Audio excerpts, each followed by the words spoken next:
Call this City Council successor agency to the Redevelopment Agency Housing Authority regular meeting to order. If you'd all please join me by rising for the Pledge of Allegiance. I pledge allegiance to the flag of the United States of America and to the republic for which it stands, one nation, under God, indivisible, with liberty and justice for all. I apologize for, I forgot to wrap the gavel to say we were open. I apologize for the meeting starting late, but we were in closed session and the vice mayor just kept going on and on and on and on. I couldn't get him to stop. So I'll blame somebody else next time. No, seriously, it was a good discussion. And in fact, well, that's coming up at this. First, do we have any changes to the order of the agenda from either staff or my colleagues? Nothing from staff this evening, Mr. Chair. Nothing from the dais, then we'll proceed with the agenda as posted. The next item is report from that closed session.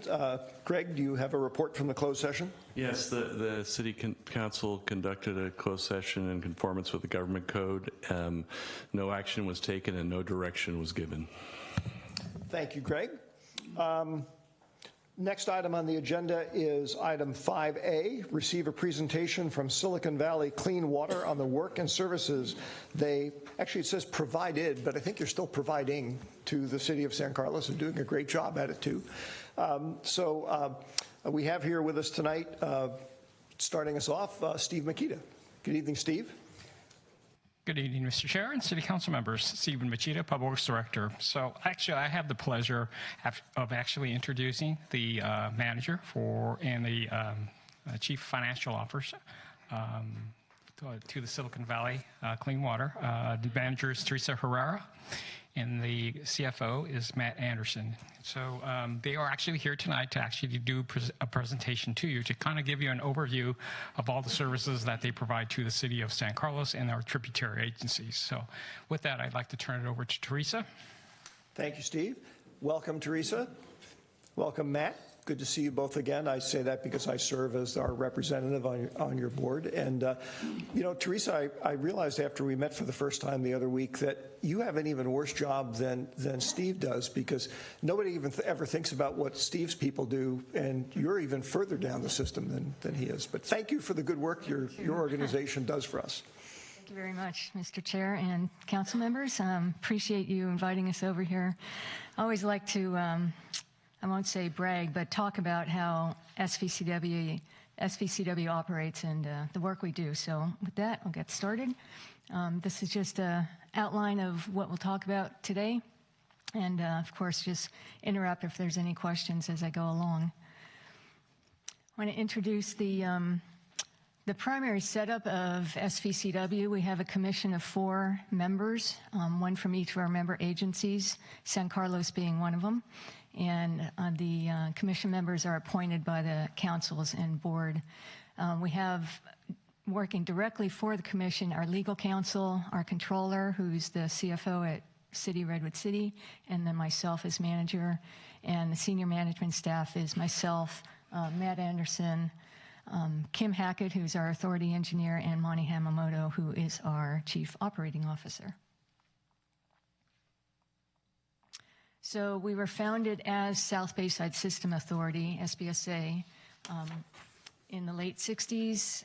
As I said, we're governed by a commission of 4 appointed from our member agencies. And the voting is conducted by the allocation of ownership, and that's outlined in our JPA according to the table at the bottom of the slide. And I'm also listing the appointed commissioners on our commission from each of the member agencies, Mark Albert being the City of San Carlos representative. Generally, we require a 75% vote for anything to be passed that relates to rules, bylaws, JPA changes, capital expenses and operating expenses. And also, if we make any JPA amendments, that requires it come back to the member agency councils for approval by 4/5 vote. And I point that out because we are undergoing some changes to the JPA since it's so old, and a lot of it's not pertinent anymore. So at some point within the next year, hopefully we'll be bringing the JPA changes to the council. So we convey wastewater from our 4 member agencies. We treat it at our wastewater treatment plant, which is at the end of Redwood Shores Parkway. That dot is a little bit off, but pretty close. We're actually right on the bay. And then we dispose of the water either by discharging to the bay. Our outfall is just south of the San Mateo Bridge, about 1.5 miles off the shoreline. And we recycle part of our water for the city of Redwood City, about 1 to 2 million gallons a day, depending on demand.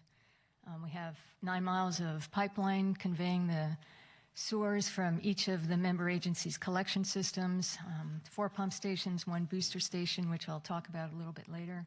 And our treatment capacity is permitted for 29 MGD, million gallons per day. And currently with combination of the drought as well as people, saving water, being more conscious of water use, we're treating 13 million gallons a day. Our allocations for member agencies for capital and O&M costs are a little complex. Capital costs are defined in the JPA, and that doesn't change. And you can see the numbers in the table below, including San Carlos's.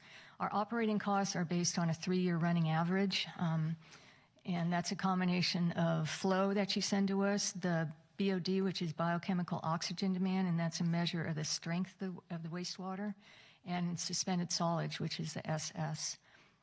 And you can see there's a different percentage for each of those constituents, flow, BOD, and suspended solids. And so that number does change year to year, and the numbers shown in the table are from 2018. I was asked to talk a little bit about our capital improvements, and our original facilities were built they put online in 1980 at a cost of $65 million, 92% of which was grant funded. And that was in the era of the Clean Water Act, and where plants had to go to secondary treatment, so the federal and state government put a lot of money towards that effort. We estimate the current value, if we need to replace all the facilities, at $2 billion, probably higher than that at this point. We began our capital improvement program in 2008, and thus far we spent $290 million, and you can see what's remaining. The majority of what's remaining is to our conveyance projects, which we call Rescue. We update the CIP every year to 2 years, just to keep up with what's going on with our projects. So the Rescue program is our regional environmental sewer conveyance upgrade, and it's a combination of 3 major projects: our gravity pipe, our front of plant projects, and our pump station improvements. And here's just a slide that shows the different aspects of the program. Our pump stations are the little blue dots. We have a pump station at Menlo Park, Redwood City, Belmont. Currently, San Carlos does have a a pump station, but it's going to be decommissioned because we're converting our force main, our pressure pipe that conveys wastewater, to a gravity pipe. That means we don't have to pump from San Carlos, which is really great news because it'll save a lot of both capital and operating costs. And then our front-of-plant projects are occurring, which includes pretreatment. It's to lift the water from the gravity pipe, which is coming in about 70 feet below ground, and then it pumps it up to the surface and sends it through our screens and grit removal system. Briefly, we fund the program from various sources. Currently, we're using our bond proceeds from last year's issuance at $80 million. We are currently working with the state to get state revolving fund loan. That's a very low interest loan program, so really good money for us to get. We also were invited by EPA, federal EPA, to apply for a WIFIA, Water Infrastructure Financing Innovation Act. I think that's what it stands for. Wow. And the EPA has told us that we are eligible for about $230 million of that money. So you'll be seeing in the next couple months, I think April is when we're going to come to the council for with our WIFIA funding request. Just showing a couple pictures of what's happening. This is at the corner of Redwood Shores Parkway and Shoreway, so you can probably see it if you go maybe to the Nob Hill Center or across 101. What this is they're building a SOE walls, which is supportive excavation. So they'll be putting a series of probably 10 of these rebar cages down in the ground, 60 foot deep, and then they'll fill it with concrete, and that will form the wall that will support them to be able to excavate the shaft. Here's a couple other pictures of them placing the rebar cages. They anticipate they'll be done with this, I think they said maybe in a month's time or so, and then they'll start pouring concrete and then excavating the shaft. Lastly, our pump station project, that has not started yet. We're going to bring to our commission a recommendation to award the design-build contract for the pump station project at our February commission meeting, which is on the 25th. And the scope of it is we're going to replace the Redwood City pump station and rehabilitate both the Belmont and Menlo Park pump stations. And as I said, the San Carlos station will be decommissioned because we don't need it anymore. And timing-wise, this is critical because once the gravity pipe finishes, we have to have the pump stations ready to go. So those two are the endpoints of those two projects need to match. And with that, I just want to extend an offer for a tour of our treatment plant. We're really proud of what we do out there, and would love to give you a tour and explain a little bit more in detail of what we do. So thank you very much.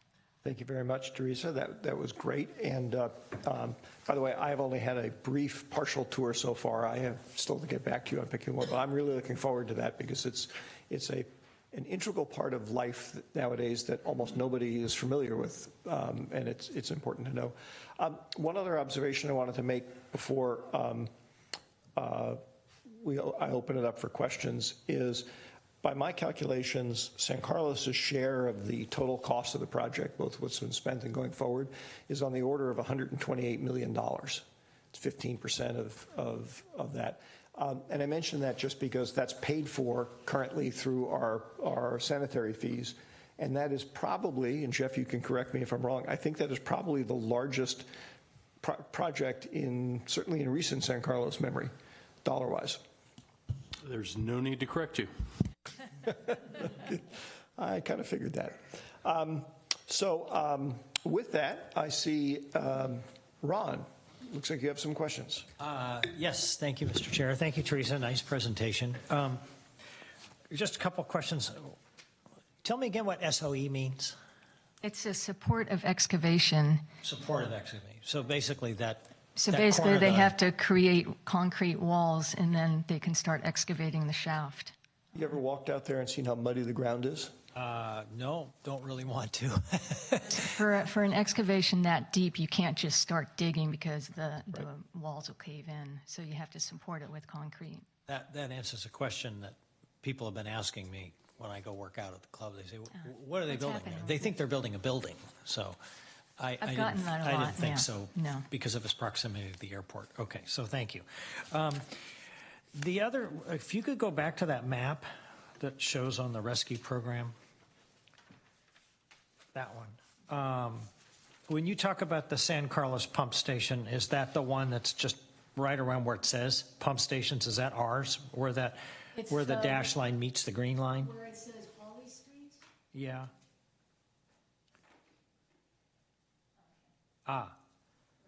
That, There's a little blue box behind this purple dot. That's Okay. where the San Carlos. It's right across the street from the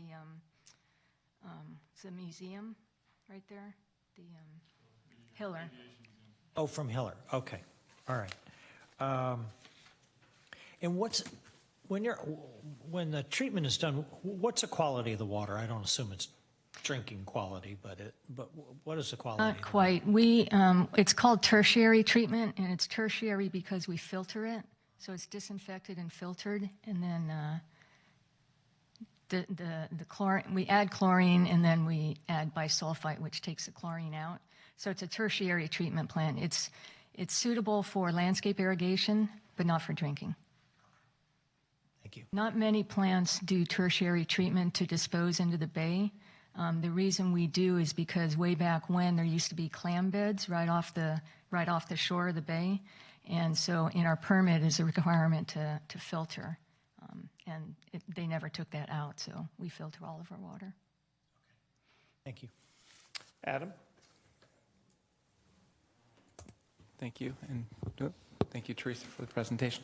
Can you talk a little bit, I'm just curious more, I know you mentioned that Redwood City is getting recycled water from you, and just sort of what that process was to do that, if something that we wanted to look at some point based on sort of drought and other things. Right, so Redwood City paid for and built a recycled water distribution center on our plant site, and which included the disinfection tank, the pumping, and the distribution pipeline going out. To expand it, we're actually working on expanding our recycled water delivery system, and have been working with your Public Works folks to expand into whatever city wants recycled water. Just for a little bit additional clarification, so we actually are working to establish a pilot program for recycled water. We actually have purchased a water tanker truck that actually is fully outfitted for it, and so now we're just trying to establish the program such that we could actually provide some recycled water to our community, and so that program should be rolling out here fairly shortly within March, April timeframe. Great, thank you. Any other questions? I had one or two.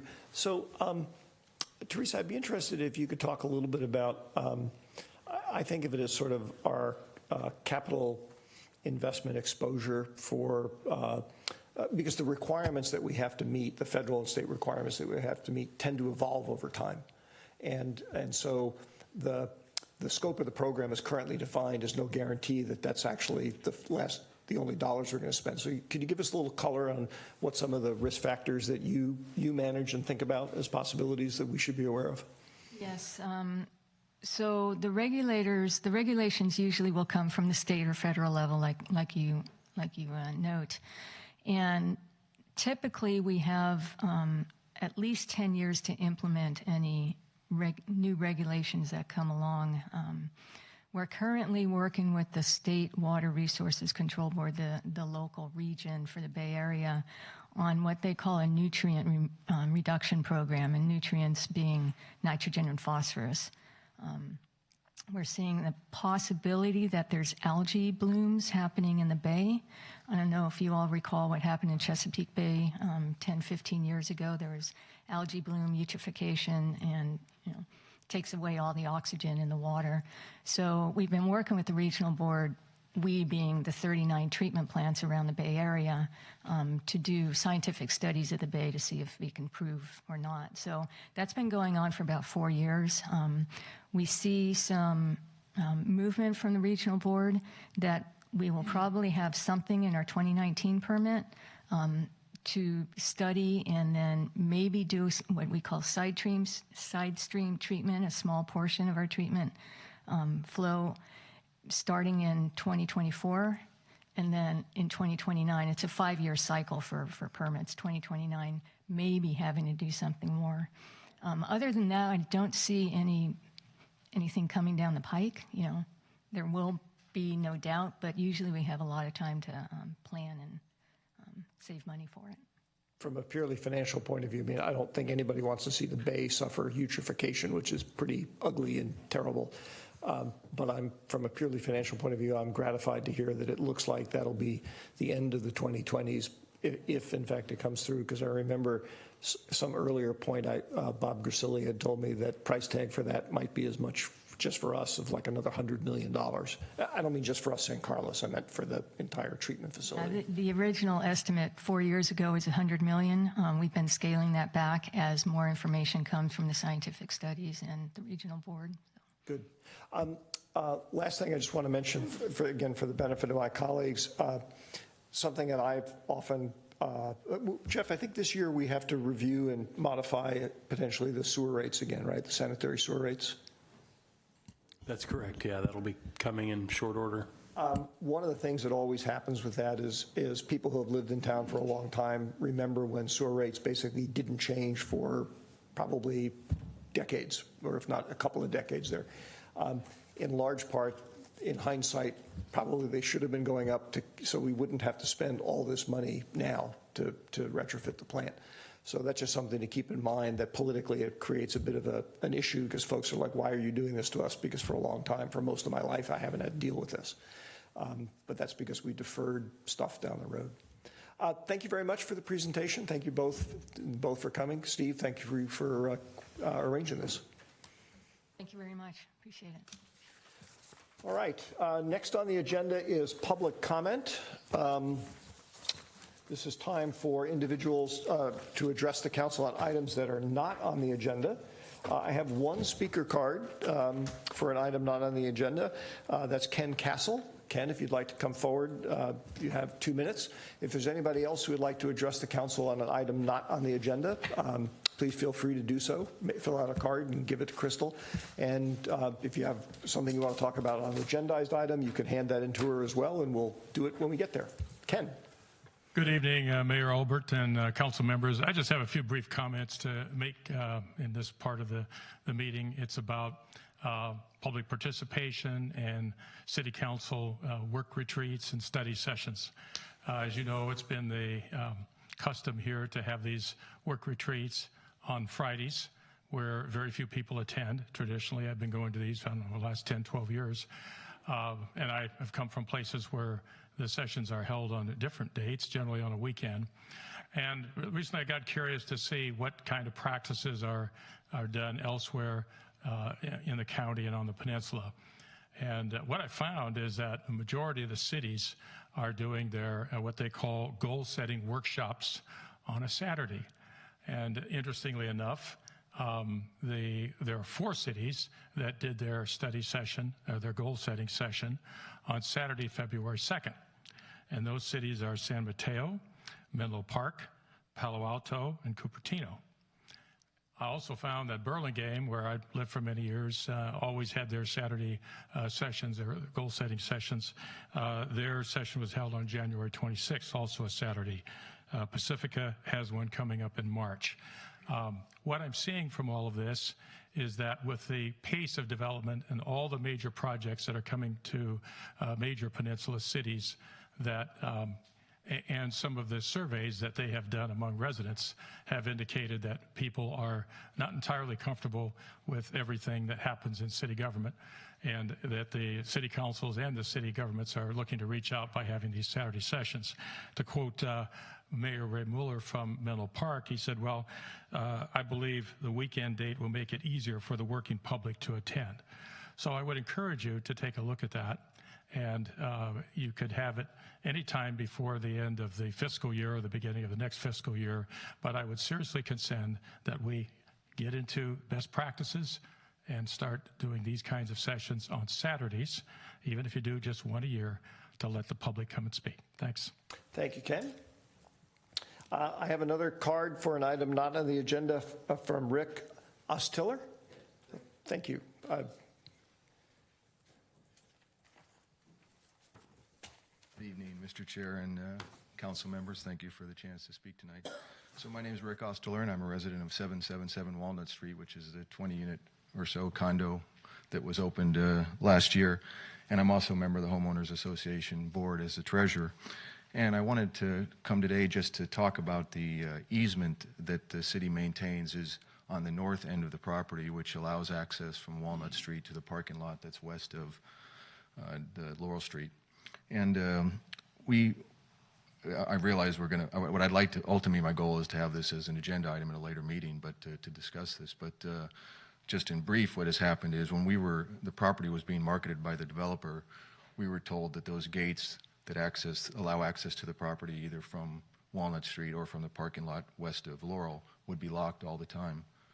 After many of us purchased, we found out that the city maintains there's an easement, and so the developer was asked to keep the gates open or unlocked. Since then, we've now learned in the last week that the city has asked the developer either to remove the gate, I think it's just the one by the parking lot, but maybe even both of them, or to move the one by the parking lot further west.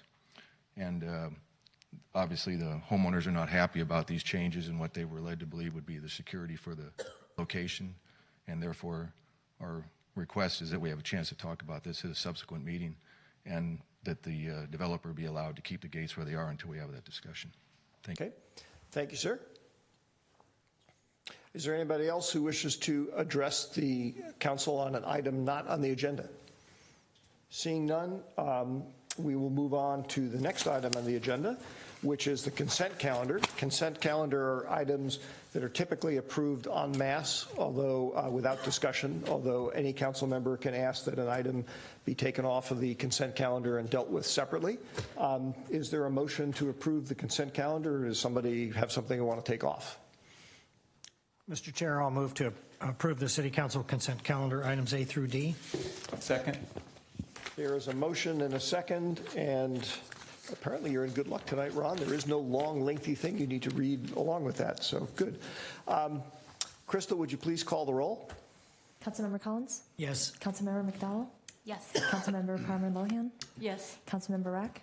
Yes. And Councilmember Olbert? Yes.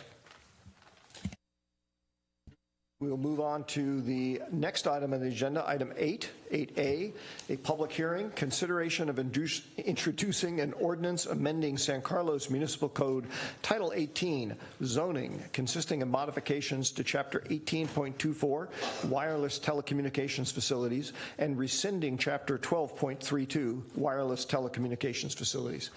Good evening, Al. Good evening, Mr. Chairman and members of the City Council. Today, to bring the city of San Carlos into compliance with state and federal regulations for wireless telecommunications, the Planning Commission is recommending that you consider the ordinance that's before you this evening. And to walk you through the details of the ordinance and why you're being asked to consider this ordinance, we have Lisa Porras, our principal planner, and also Greg Rubens is available to answer questions. Following her presentation, Lisa's available too. Thank you. Thank you, Al. Good evening, Lisa. Good to see you again. Good evening, Chair Olbert and fellow council members. It's great to be here. Again, my name is Lisa Porras, and I'm the principal planner for the city's planning division, and I'll be presenting the item before you this evening. And like Al mentioned, the purpose of this ordinance update is to bring our existing wireless telecommunications ordinance into compliance with state and federal laws. Our existing ordinance was last updated in the year 2011. Another reason for the ordinance update is also to address some emerging technology that's occurring in the telecommunications industry. And by emerging technology, I will be referring to small cell wireless facilities. So the ordinance that is available in your packet that's before you this evening was prepared by Deputy City Attorney Kai Reese in consultation with the Planning Division staff. And Kai Reese has also helped other municipalities draft similar ordinances to ensure compliance with state and federal laws. And again, as Al mentioned, our City Attorney Greg Rubens is here tonight to help answer any technical or legal questions about the ordinance as it pertains to state and federal mandates.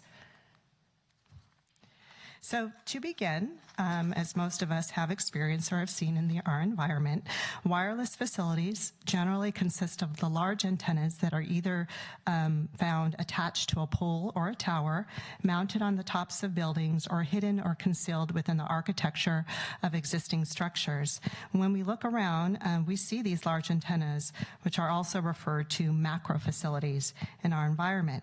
And these wireless facilities include not only the antennas themselves, but also the associated equipment that is oftentimes placed in above ground cabinets, which are then screened from view either by strategic placement on the site or by landscaping or other site features. All of the wireless facilities that you see in our jurisdiction had to have approval by the city and receive a building permit before they can be installed. Currently in San Carlos's municipal code, there are 2 chapters governing wireless facilities. The first is Chapter 1824, which is located in the zoning ordinance itself, and it sets forth standards, requirements, and permitting procedures. The second area found in the municipal code is Chapter 12.32, which is the Streets, Sidewalks, and Public Places Ordinance, and it has regulations and requirements for wireless facilities, specifically those that are located in the right-of-way or on city property. And due to the duplicative nature of Chapter 1232, staff is recommending, and the Planning Commission is recommending, that it be removed entirely, and key components of that chapter have been integrated into the proposed Chapter 1812, so that whether facilities are on private or public property, all of the regulations are codified into one place. So now I'd just like to talk a little bit about the regulatory environment, and I think this will come into play later as you'll understand the framework for updating the ordinance. The current regulatory environment sets the framework, again, for the update, and there are laws that are passed by Congress, interpretation of those laws and orders set by the Federal Communications Commission, and then permit procedures and aesthetic controls that are set locally by the City of San Carlos. So together, those are the three areas of law that govern wireless facilities. And the foundation of the laws that were set by Congress were set into place in 1996 when the U.S. Congress passed the Telecommunications Act. And this act basically prevents local jurisdictions from prohibiting telecommunications services, including wireless services. 16 years later, in 2012, Congress passed another act that took aim at the review process and mandated that cities can't have discretionary review for projects that don't produce essentially a significant physical change in an existing facility. And then in 2014, the FCC then interpreted the 2012 Act by further defining what a substantial change meant. And then in addition, it set what are called shot clocks or deadlines for review. So basically what this means is when wireless applications are submitted, we are required by the FCC to act on them within certain time constraints. And any failure to act would require an issuance of all necessary permits without any further delay.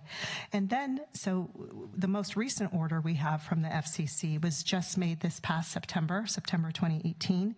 And this last order was made due to the emerging technology that I mentioned previously and the widespread increase in the usage of the internet. So basically the FCC in 2018 ordered that micro or small cell wireless facilities that will soon be installed in a lot of jurisdictions, not just San Carlos, they required that they don't have any local regulatory barriers or no additional barriers than otherwise is set forth.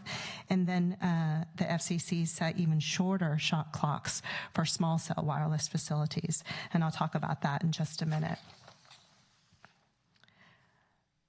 So essentially, we have 4 principal mandates. Cities can't prohibit wireless facilities from being installed. The FCC dictates the levels of acceptable radio frequency emissions from the facilities. We also are prohibited from having a discretionary review on existing facilities that propose minor changes to the physical dimensions of an existing facility. And then last, we have these shot clock deadlines for approving applications. So for an example, if a brand new facility was proposed, we have 150 days to act upon it. And then the shortest would be 90 days for 60 days for a small cell wireless facility that would be located on an existing support structure that's already in place. So again, we cannot outright deny wireless facilities based upon the laws that I just mentioned, but we do have some local control to address visual impacts to ensure that the best possible design and technology is used within our city. To address the shot clock mandates, what you'll find in the new ordinance is that applicants are required to submit applications to the building division at the same time they do planning.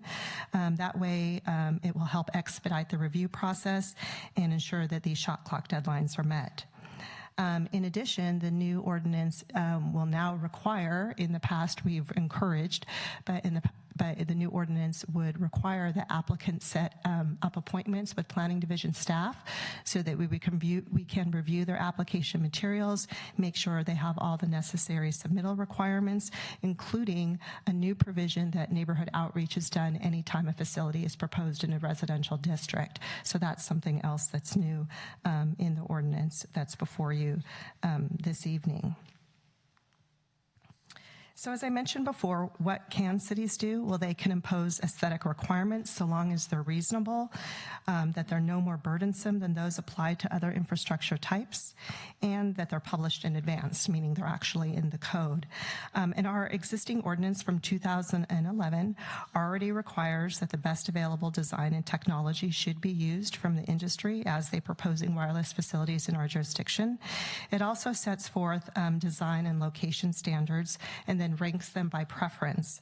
And if a lower ranked option is used, we actually require the applicant to provide technical information to demonstrate why the higher ranked preference was not technically feasible. And so the new proposed ordinance, or the proposed ordinance that's before you this evening, continues to carry this forward, but adds in additional preferences for addressing the associated equipment and the cabinets that I mentioned. There's actually preferences in the ordinance now to ensure that that particular equipment is undergrounded to the extent it is feasible to do so. And then we also have additional impacts to avoid, additional screening to avoid and reduce visual impacts.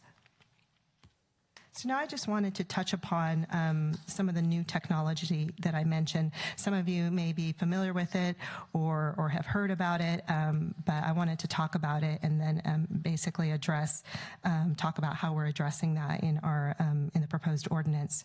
So there's this emerging technology which is often referred to as small cell wireless facilities, and there is a new section 1824-120 in the draft ordinance that's before you that addresses small cell wireless facilities. And small cells are generally defined as low-powered cellular radio access nodes and are deployed using far more nodes more densely spaced than macro facilities in order to meet capacity demands. And these types of facilities can be installed on light poles, on traffic lights, on utility poles, and other similar property in basically anywhere. It can be in a residential neighborhood. They can be in commercial and industrial areas as well. And so what's basically fueling this new technology is kind of the growth of the Internet of Things, which is an industry term used to describe wireless data transfer between a range of devices. Some of you are familiar with Nest, Alexa, Echo. There's keyless entry systems, our smartphones, and virtual reality, to the new and upcoming self-driving and automated cars. So all of these different types of technology are fueling the need for stronger and faster and service with improved connectivity. So the FCC recognized this, and last September they issued their new order, and we haven't had any applications submitted in San Carlos yet, but there have been wireless providers that have reached out to staff and are sort of waiting and seeing how our ordinance evolves, and we anticipate they will be submitting applications in the near future. As part of the proposed ordinance, the small cell facilities, because they're on on such a short time frame. They are proposed to be reviewed by the zoning administrator or by staff, given the very tight processing timelines. But again, for any wireless facility that's within a residential district, there is a neighborhood outreach provision required before they even submit. So just touching upon the aesthetic requirements that I mentioned before, like I mentioned, the new ordinance continues the theme of addressing design and location by rank preferences that our current 2011 zoning ordinance for wireless telecommunication systems already has. And this allows each site to find its best possible design rather than produce a requirement that's kind of like a one-size-fits-all. Every site is different, where the facility or the support structure might be is different. So we sort of have a preference for addressing, how each site should be approached. And so these are some of the aesthetic controls that you'll find in the proposed draft. Our preference is that, for example, that the facility be completely concealed within an existing structure. If it can't be, then it's away from the roof edge. Ideally, it's more than 600 feet away from a residential district. We are also recommending, as in our current ordinance, to co-locate, which basically means that where there's an existing support structure, a facility can go there, or where maybe there's an existing wireless facility, that another facility can co-locate with the existing one. We want these facilities to be concealed, to be painted to match in to the extent feasible. And then, like I mentioned before, what's new is that we're focusing on ensuring that ground-mounted equipment is located underground to the maximum extent feasible. Some of the findings for approval, because there are permits required to install a wireless facility, is that the facility be consistent with the general requirements and the design requirements that are outlined in the draft ordinance, be consistent with the general plan, that they comply with all safety codes and laws, that the facility does not interfere with the public's use of the right-of-way or create any undue risks, that the facility is compliant with all FCC radio frequency regulations and emission controls, that the facility avoids any adverse effect on a historic site or a building, that all the necessary permits are in place, including CEQA, if that should happen to be the case, and that we also are looking to make sure that alternative designs or locations were considered as part of the proposal. And any modification to any requirement of this chapter is in order to produce the best possible design and intrude the least on the particular site. So the notice for this particular item before you tonight was published in the local newspaper on January 31st. It was also noticed on the City of San Carlos social media Facebook page. And then as of this afternoon, staff did receive one comment letter from AT&T, which I believe the council has a copy of. And then other than that, the staff hasn't received any other comments on the proposed ordinance other than the one from AT&T. And this is the formal motion, should the council choose to make it. And like I mentioned before, both myself and Greg Rubens are here this evening to answer any questions you may have.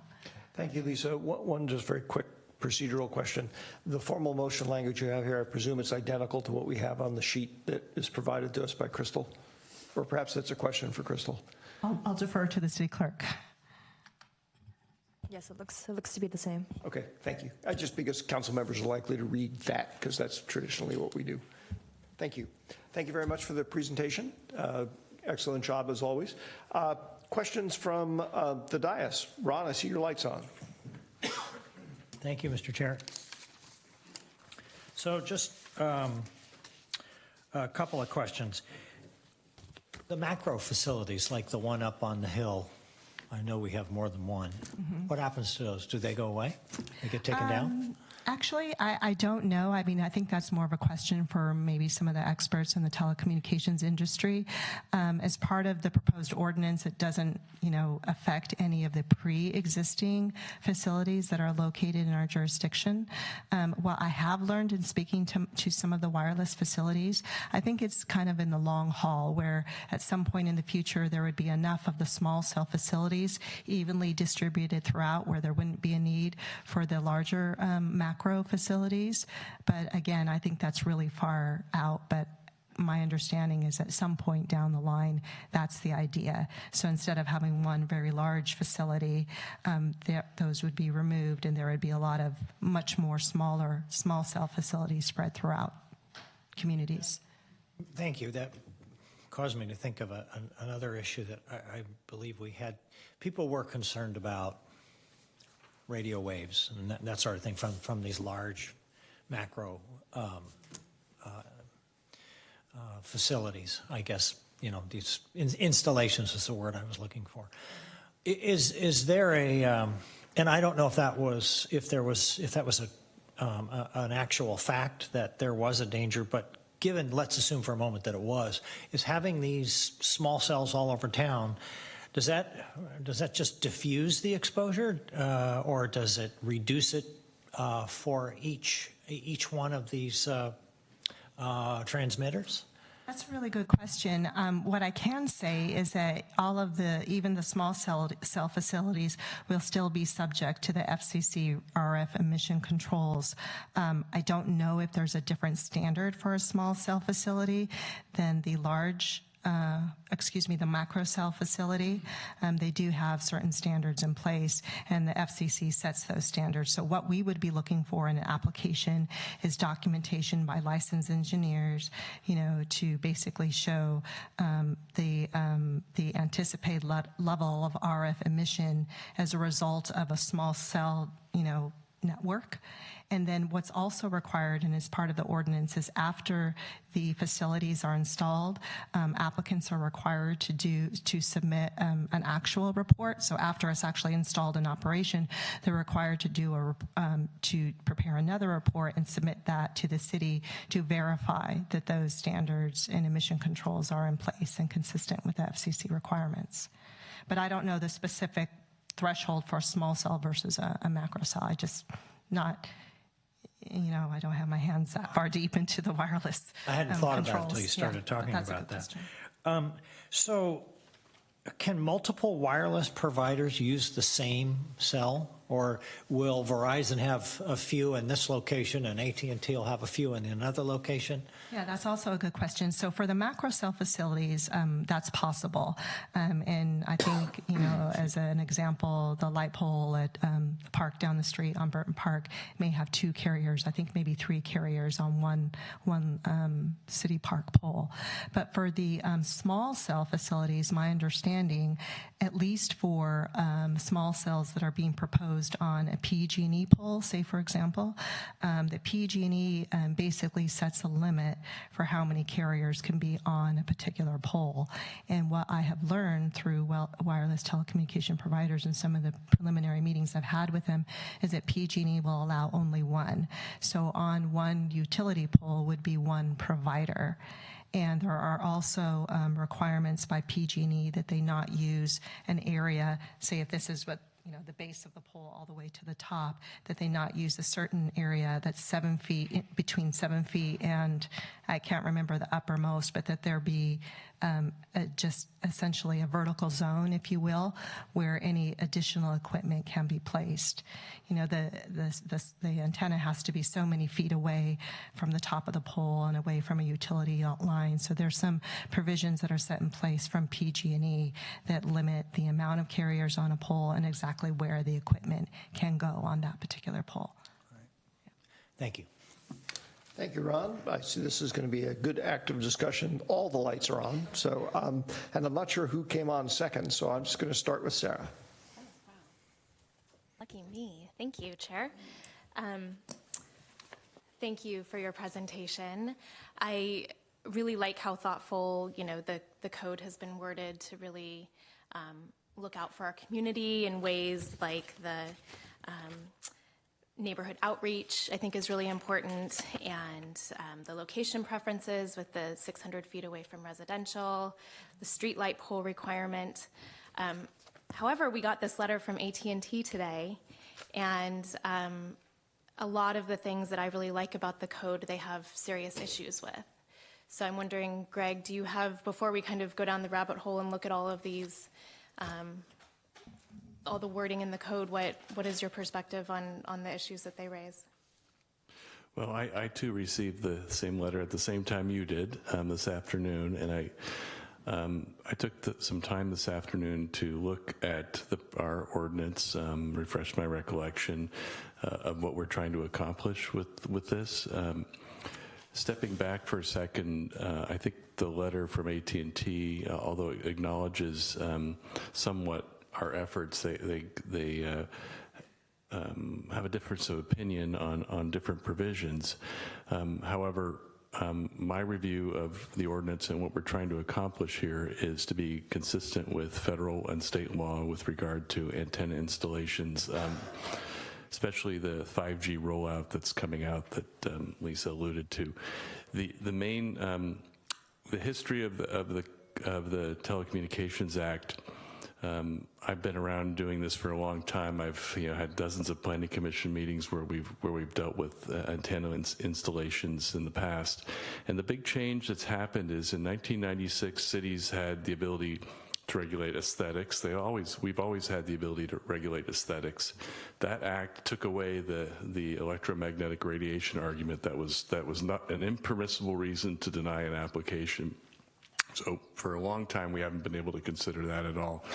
We did have another provision in the act that allowed us to consider the provision of wireless services by measuring the signals in town, and we would routinely ask for coverage maps because the coverage map dictated whether or not that provider needed to have an antenna installation in that area. So they would bring us the maps and we would evaluate it. The code, the federal law and the state law back then when we were considering those maps just said provision of wireless services, so it didn't have the quality of service as a factor. So we were looking at the maps and we were saying, well, you have coverage there, so we didn't, I think we only did this one time, but we could deny a cell site based upon the coverage maps. The 2012 law took that away. We no longer have the discretion to look at the coverage because coverage now is under federal law includes all the services that we have on our phones now, the streaming video, the texting, all those things that the coverage maps the federal government deemed, I think, were inadequate to address that issue. So the more recent laws took that away.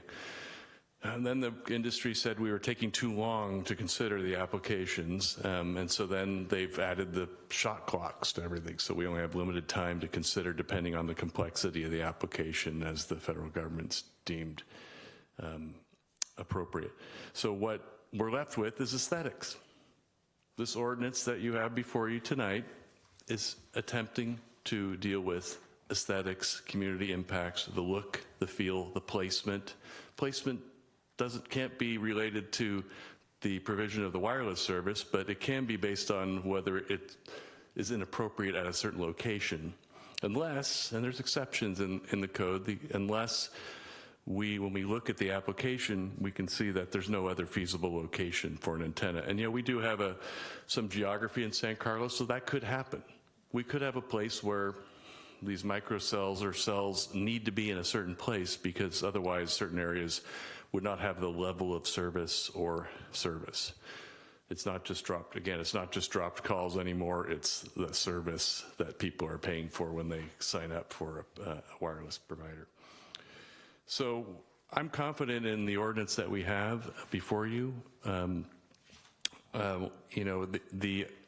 I looked at some of the issues, and I disagree with some of the conclusions that are stated in the letter.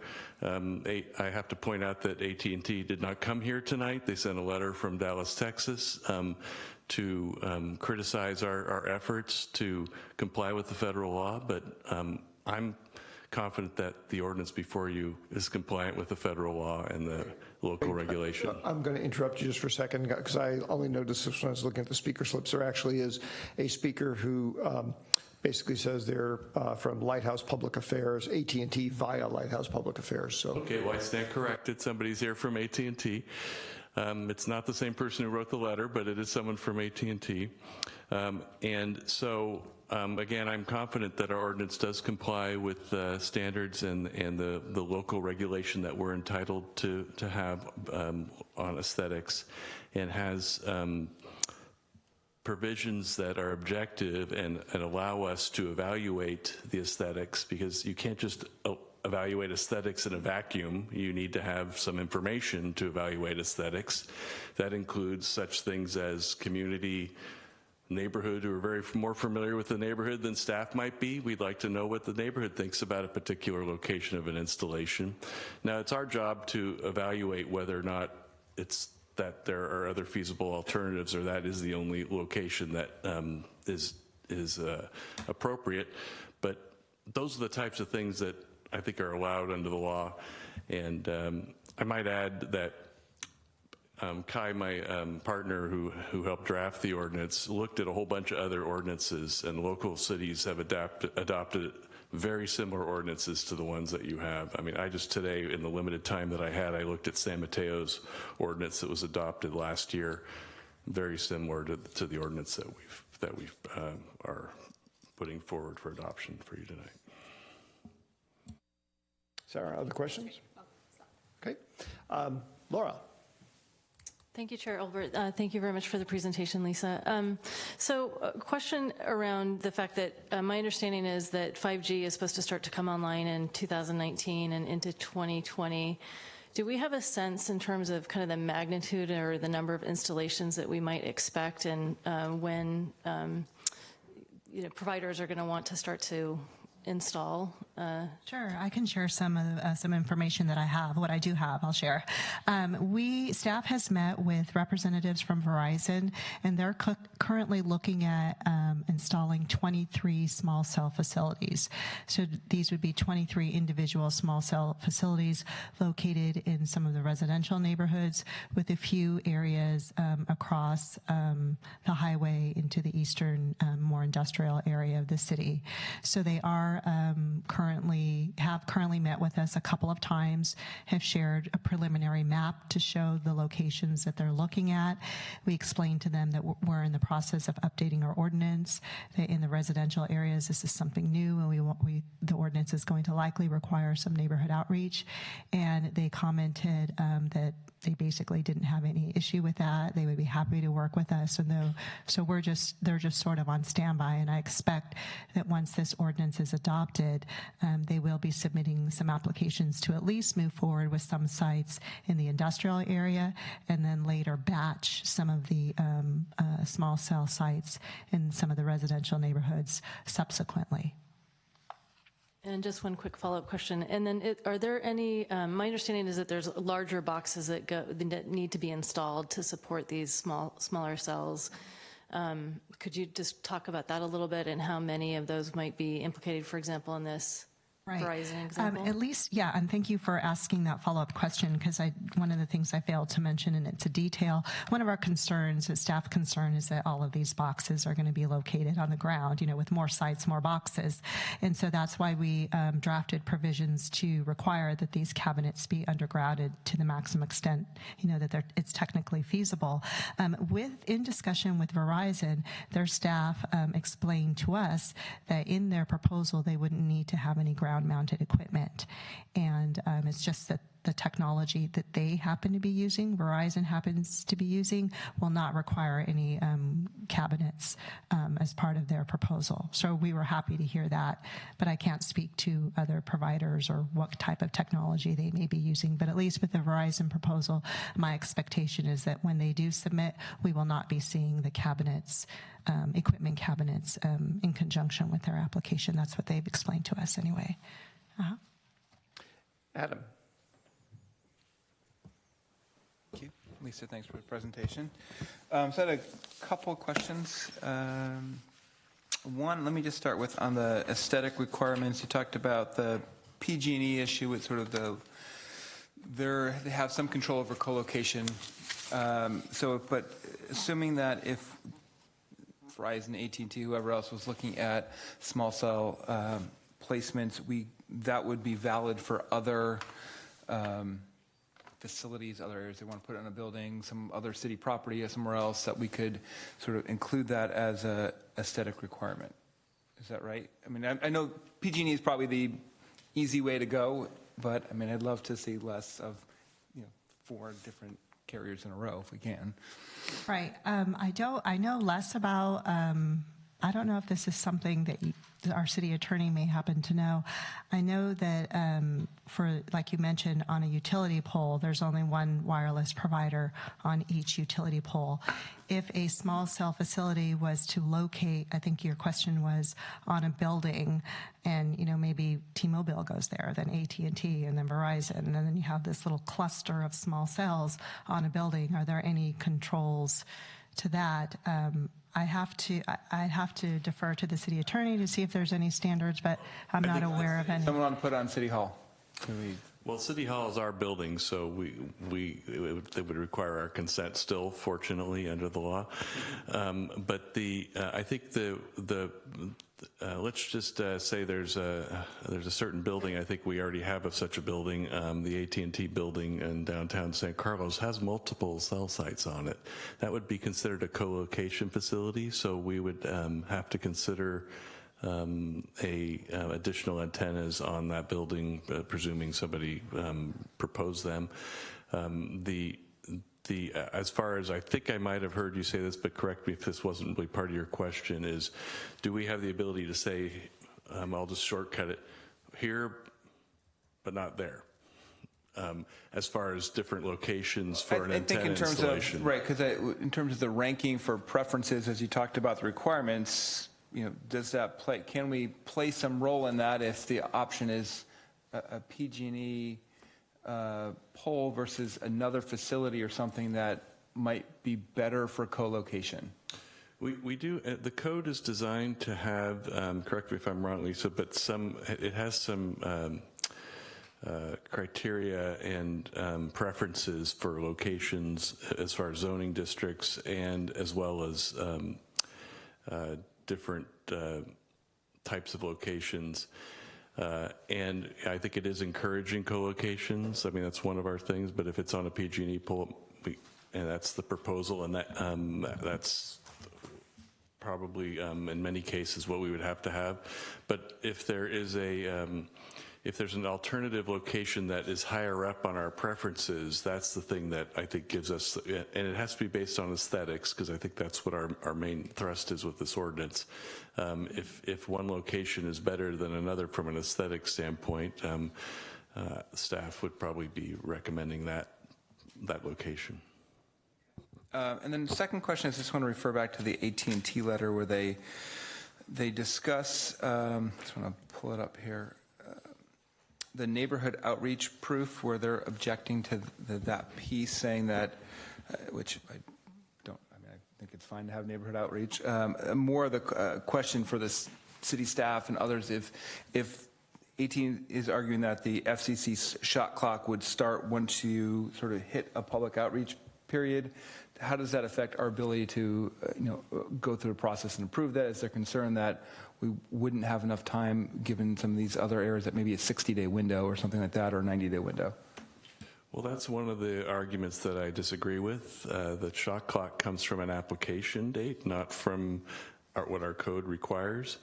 There's nothing preventing somebody from filing an application also, and we would deem it not complete, and then they could complete that part of the requirements too. So it's they're not tied to a sequencing necessarily if they just apply, and then we tell them it's not a complete application until you do the outreach. Great, thank you. Ron. Thank you, Mr. Chair. Just, I thought of a couple others, sorry. Could they put up their own poles? Sure, yes. I would imagine they could, although in our code we have preferences that they would be located on a street light, kind of is the first preference, and then it kind of continues on from there. But there would be nothing to prevent them from, if there was no existing support structure, no utility pole, no building, or no other support mechanism that's available, they could indeed propose their own support structure. And would they be paying rent to PG&E or to us if they put them on our streetlights? They would be to the city, so on any city facility, if it's whether it's a structure or the owner of a support or some sort of support like a street light, they need to obtain a license to use the structure from the city before they can apply to to receive their permit from planning, and they have to pay fees for licensings and an annual fee for such use. But I'll defer to the city attorney. I think there were some new provisions in the recent law that limits the amount of fees, annual fees that would be required to be paid to the city. That's one of the new rulings and new law that they've actually reached from Washington to tell us exactly the most we can charge for one of these co-locations that's on a city-owned pole. And then on the issue of the pole, that they might propose a pole to hold a microcell, that would, under the ordinance, it's one of the lower preferences to allow that type of pole to be installed, because there's usually some other place that it could be located, and we don't want to encourage for aesthetic reasons, poles located randomly throughout the town that there hasn't historically been a pole in that location, and people generally, that's just more street clutter and street furniture that we don't need. Right, exactly. In many cases. Okay. Last question. You were going through these aesthetic requirements, and you said something located more than 600 feet away from residential districts. Well, if we're putting these things all over town, are you referring to like a large structure or something? Yeah, that's just a general preference. It's not a mandatory requirement. So when a small cell needs to go into, say, a residential neighborhood, it's not like a regular, like a 15-foot front yard setback that you have to meet. It's just a series of preferences. And if you can't meet that preference, you just move on to the next. But that is a carryover, but we still have it in the existing ordinance from our current 2011 ordinance, which generally applies to the larger macro facilities. And again, even for macro, that's a preference, because in some instances, say for example, over up on Shelford and Buckland on the Cal water tank facility or that particular site, there are some wireless telecommunication providers there that are certainly within 600 feet of our district. Sure. Yeah. Okay. I think I'm done. That's what you said last time. Adam. Sorry, I had one last question because of Ron's question. And I know I asked about trying to co-locate, but if you're looking at city, let's say in a small cell on putting it on streetlights or something, do we have the ability to limit the number on a particular light for safety reasons or for aesthetic reasons? I mean, could we have four boxes on a single street pole? For aesthetics reasons and for engineering reasons, I mean, let's hypothetically, we'll say there's a city pole somewhere in town and we get a proposal to put three antennas on it. Well, from an engineering standpoint, our city engineer might say that pole can't handle that much on it, so we would say no, and I think we would be justified using our police power and based on health and safety findings.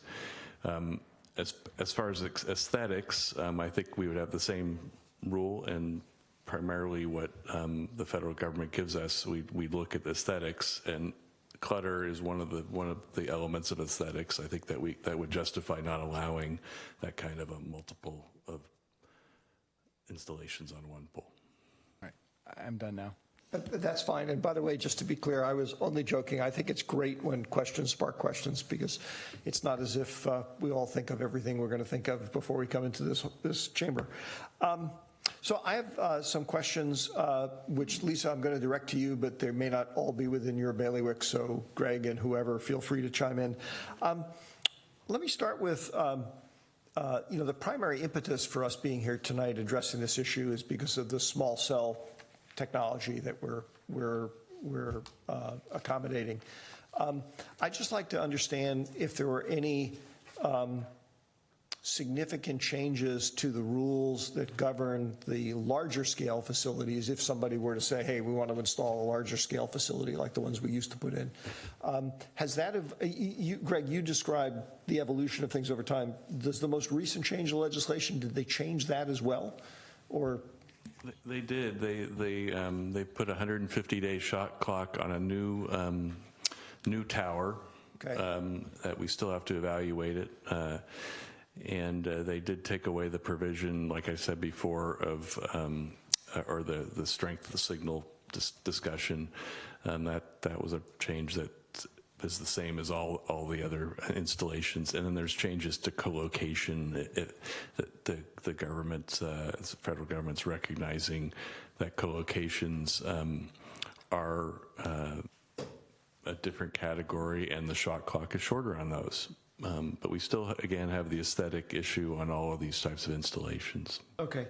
I misunderstood you earlier. I thought some of those changes were for earlier rounds of stuff, but that's fine. I appreciate you clarifying. So we've had a little bit of discussion tonight about the impact of potential multiple poles being erected in an area or multiple devices going into an area. When I read the ordinance, the new proposed ordinance, it seemed to imply to me that there was a possibility that if the geometry of the town was such that every carrier needed to have a microcell tower or microcell unit in some particular area, and PG&E comes along now and says, well, you can only put one on top of the pole there. There was this sort of approach where a carrier, if you couldn't find an existing thing to put the technology on, they could erect their own pole. That was one of the preferences, I think, sort of a lower level preference. It struck me that there actually, embedded in there was almost the possibility that you could have multiple poles going up in the same area, each one with a different carrier, because PG&E says, well, we can only put one on top of the, on this pole here, and everybody's like, well, I got to put my unit here, okay? And it's probably outside of our purview because that's not aesthetics. They're sort of technically saying, no, it needs to be like right here. And so what I was wondering is it possible to tweak this so that if a special purpose pole gets erected, it has to be able to support multiple microcell installations to prevent that kind of thing from happening? I think it's possible to do that. Our policy does encourage where appropriate co-locations, so I think that is possible to do that. And that might be enough, you're saying right there, just to say the policy ordinance is designed to encourage this, so we're not just going to let you erect a second pole. Or I think it's going to be one of those things when we look at the first time this happens, we're going to gather some information about the possibility of requiring that as a condition. And a lot of times the carriers want to have something like that because it mitigates the cost of the installation. Fair enough. And we're probably talking about a pole that looks like a streetlight pole, and to carry a microcell, it's not a big tower. It's something a little smaller than that. But the exact location of the pole, I think we still have under aesthetics some discretion. Put it over here where it's not blocking a view, or put it in another area where it's not near a playground or something. I mean, if it happens to be in that kind of a location. And my understanding of the technology, and the AT&T representative can correct me, but is a lot of this is driven by the density of the users. So a lot of poles are required around Levi Stadium, and a lot of nodes are required there because they have to be able to accommodate 70,000 people all at once using their devices. And we don't have that situation in San Carlos, so we don't need that level of density, but there might be places in town, and I've been told near the 101 freeway corridor, that higher density is required. I see. Well, perhaps I can just leave it as something for staff to keep an eye on if it becomes an issue to address, because it sounds like there are ways we can do this. Yeah, I understand what you're talking about with multiple, density stuff. I understand, like, Adam's house is going to have stuff all over it because of all the consumption he does of high bandwidth things. But I'll get paid for it. That's how you're financing your reconstruction. There you go. The other question I had was, we are proposing here basically a total rewrite of one code section and the elimination of another. Okay, I got that. I tried to go through with sort of doing a compare and contrast of the rewritten one because the policy, that code section covers quite a bit more than just microcells. I mean, it covers a lot of different things. So I tried to go through and say, gee, did anything else change outside of the microcell stuff, and were there any significant things there? I'm not sure I caught everything. Is there any advice staff could give me? I mean, I'd almost like ideally to me, it would have been nice to have some kind of, if not red line, because the thing would have been all crossed out, but something that said, here are the major things we eliminated, here are the major things we added, and here's the actual full text. So, but can you perhaps summarize it for me? Well, I'll start. As a general rule of thumb, the existing ordinance of 2011, a lot of what's in there was carried forward into the proposed ordinance that's before you this evening. Okay. However, some of it was reorganized because the flow of the information just kind of wasn't very user-friendly. So we wanted to clean that up. So as part of our consultation with the deputy city attorney, we said, can we move some things around so it just kind of flows more logically in terms of the requirements and the permit procedures. So what was in the 2011 ordinance, our existing ordinance, was carried forward, a bit reorganized, and then some additional sections were added in order to, catch up to the new acts and FCC rulings and regulations that were made. So it's more robust than the previous one, and updated to have those provisions within it, within the new act and the FCC rulings within it. Okay, fair enough. As a general rule of thumb, okay. Right. One of the main additions is adding the shot clock periods, because that didn't exist in 2011, and it does. So we've incorporated that in this code. Okay, that one I had noticed, but you never know what you don't notice, right? So that's the problem. All right. Any other questions? Nobody else's lights are on. So I actually have a procedural question for Jeff and Greg, because it's been a while since I did this. This is a public hearing. Do I do public comment before I close the public hearing, or do I close the public hearing now? Yes, you would invite the public to speak, and then make sure when you're out of slips, you make sure that there's no one else that wants to speak on the item, and then you can solicit a motion. Okay, thank you. I have one speaker card here, and as Greg just said, from a Richard Hackman. And if there's anybody else who wishes to address the council on this item, please let us know and fill out a slip for Crystal. Richard, you have 2 minutes. Thank you, Mayor and City Council. I also want to thank staff for your work on this as well. My name is Richard Hackman. I'm with Lighthouse Public Affairs, and we are a consultant working with AT&T. They apologize they weren't able to be here tonight, but did want me to attend. So you all received the letter, and it was a number of pages long, and in there they highlighted some of the key issues that they wanted to bring up. And more than anything, they just really wanted to convey the fact that now 70% of the country relies on small cell infrastructure for either their primary phone, their only phone, or for most of their phone usage. So while we recognize there's always a need to address concerns about aesthetics and health and ensuring that a community maintains its identity, what we also want to convey is that there's a great demand within the city for these services, and we ask that the ordinances that be implemented try to the best of their ability to ensure that applications can not only be done in a way that the city supports them, but in a way that encourages the installation of these sites, because they really are something that we all depend on, for the use of our smartphones, and going forward in the future, really almost everything that we'll be utilizing as a community. So our request for you tonight was the opportunity to pause this discussion and meet with AT&T on the proposed ordinance to discuss some of the components that are in there. And in particular, we wanted to discuss with you the number of discretionary items. We think that this ordinance is heavy on discretion, and that is counter to the state and federal law, which you all discussed previously. So thank you for your time, and if you have any additional questions, I'm happy to answer to the best of my ability. Thank you, Richard. Appreciate that. Is there anybody else who wishes to address the council on this item? Seeing nobody stepping forward, I'll entertain a motion to close the public hearing. I move to close the public hearing. Let's see if there's a... Actually, that's it. That's all you need to do.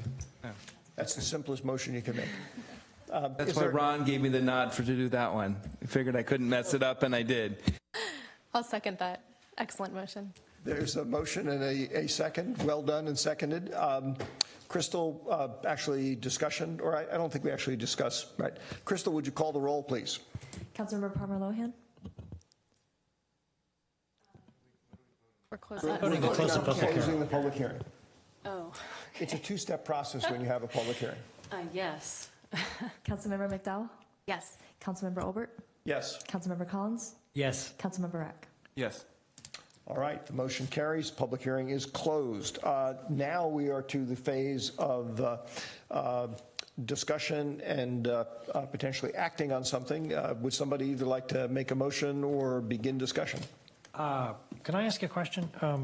Sure. We had a request from the speaker that we pause this discussion, I think he said, and consult with AT&T. Well, that kind of came out of left field.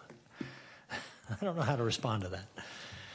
Well, it was in their letter, basically, that requesting the council not act on the introduction of the ordinance tonight and then have a discussion with staff and AT&T. And we're not recommending that tonight. We think the ordinance is legally adequate. Other providers did not have the same complaints, and as I said before, this ordinance is very similar to ordinances that other cities on the peninsula have enacted. So we're confident in the ordinance, and we recommend that you introduce it. Now, that doesn't mean that if AT&T wants to reach out to me, I'm glad to talk with them. They sent a letter, at the last minute, and I haven't had a chance to talk with anyone about it. And if they want to discuss it with me, I'm glad to do it. But we're recommending that you introduce it tonight, and then it'll come up for adoption at a future meeting. Laura. Yeah, so my take on it, I did have a chance to read the AT&T letter in advance, and what's striking to me is I'm getting kind of a different take from Verizon. Lisa had suggested that they were very willing to work with us, and when I did the read of the AT&T letter, it seemed to me that there would be really very little left over if we were to accept all of their recommended changes for us to have any local control. And I would agree that I think, for example, public notice for the community, especially given the fact that some of these small cells are going to be going into residential areas potentially. And it sounds like not just a few, but there could be quite a lot given the way that technology is going these days. So I would like us to just make sure that, we maintain the aesthetics as much as we can of our community, as well as some of the safety issues that were brought up tonight. Thank you, Laura. Any other comments, or does somebody want to introduce a motion? After which we, of course, can continue discussion. I don't mean to say that that's cut off. I'm just pointing at Laura. Go ahead. I'm just saying, go ahead. Oh, okay. So is it, Greg, to your point, is it possible for us to introduce the ordinance and, like you had suggested, perhaps go ahead and have that call with AT&T just to see if there's any suggestions from them that we'd be willing to adopt in this? I mean, otherwise I feel like there's not much left for us to. No, from time to time, after new information has come in, after the council's introduced an ordinance, and then all that's required, if there happened to be a change that staff was willing to recommend, would be to reintroduce the ordinance, and then you'd adopt it at a meeting after that. Okay. All right. Okay. All right. So I'd like to move that the City Council introduce ordinance. Do I make a motion? I'm sorry. I'm confused about what you're asking That's me. okay. That's okay. If you look at this sheet. I wasn't able to read Ron's. That's Yes. Okay. I move to introduce ordinance number 1539. An ordinance of the City Council of the City of San Carlos amending San Carlos Municipal Code Title 18, zoning, consisting of modifications to Chapter 18.24, wireless telecommunications facilities, and rescinding Chapter 1232, wireless telecommunications facilities. Is there a second? Second. There is a motion and a second. I'll just make the observation. See, Laura, we have those things written out because you probably thought before you joined the council that we were just really brilliant and could come up with the stuff on the fly, but that's why we have these written out, because we actually can't do that. So motion and second, is there any discussion? Seeing none, then I will call the roll. Crystal. Councilmember Olbert? Yes. Councilmember Palmer Lohan? Yes. Councilmember McDowell? Yes. Councilmember Rack? Yes. And Councilmember Collins? Yes.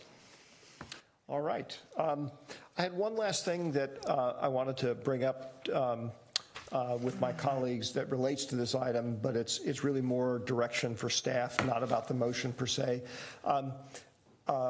Granted, there was, as Lisa explained to us, no commentary coming in from the public about this. I can tell you in years past, the siting of macro cell phone towers and systems had generated a fair amount of local neighborhood concern. So I feel that we ought to direct staff in an appropriate forum, perhaps in the next quarterly newsletter or whatnot, to explain what's happened here, so that not so much to pass the buck to the feds in the state, but just to explain what's happened, so that when folks see this process unfolding and microcell towers being installed around the community, they understand that it's all in accordance with federal, state, and local regulations. So does that sound a reasonable thing to do? Anybody have any objection to that? No, I think it's a good idea. Good idea. All right, thank you. Jeff, okay, got that. Be happy to do that. Great. Then we will move on to the next item, which is new business, item 9A, consideration of adopting resolution approving the citywide wayfinding study and authorizing staff to proceed with engaging a qualified professional services firm to complete the necessary design and engineering. Al. Good evening once again, Honorable Chair, members of the City Council. In November 2016, the City Council authorized the city staff to enter into a contract with Hunt Design to begin the preparation of a citywide wayfinding program in concept. And so after a rigorous process in developing this concept and program, we are ready to present it to the City Council this evening. And so to present this material to you, Adam Aronson, our Economic Development Coordinator, will be doing the presentation, and then we have Emily Machida, who is a senior designer with Hunt Design. And so with that, Adam.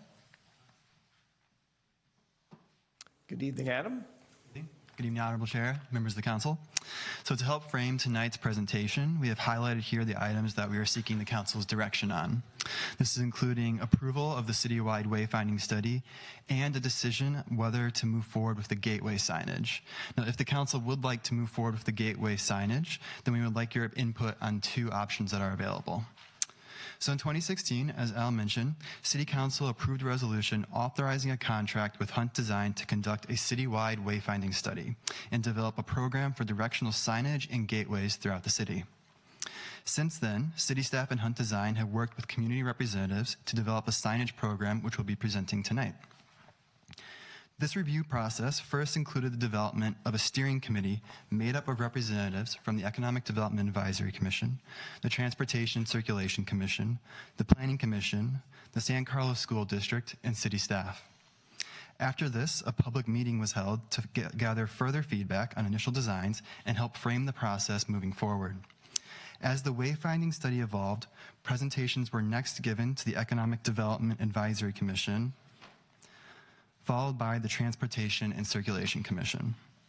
Most recently, the study was presented to the City Council's Downtown Subcommittee, including Councilmembers Adam Rack and Laura Palmer Lohan.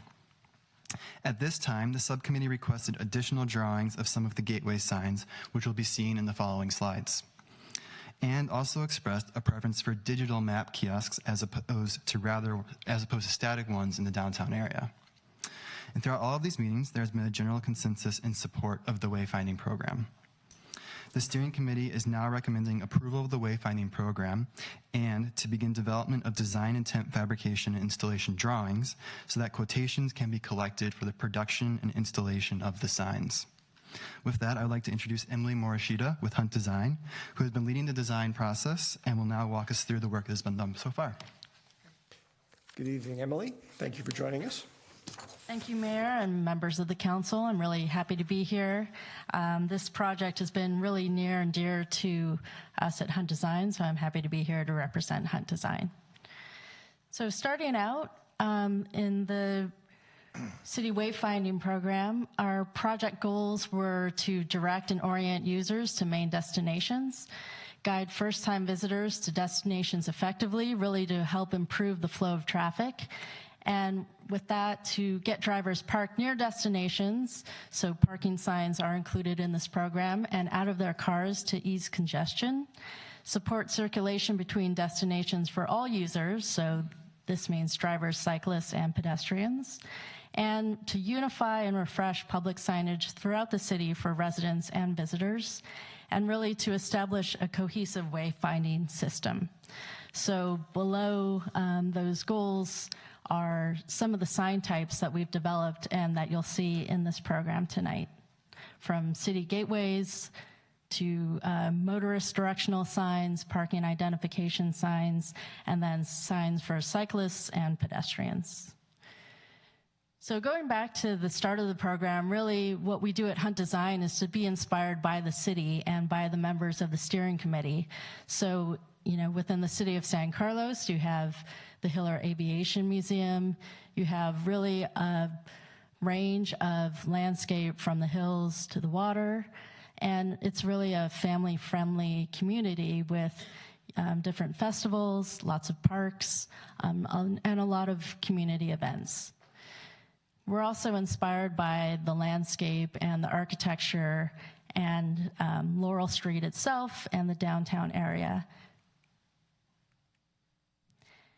And then we also really take stock of what San Carlos looks like in terms of existing gateway signage, pedestrian signage, park signage.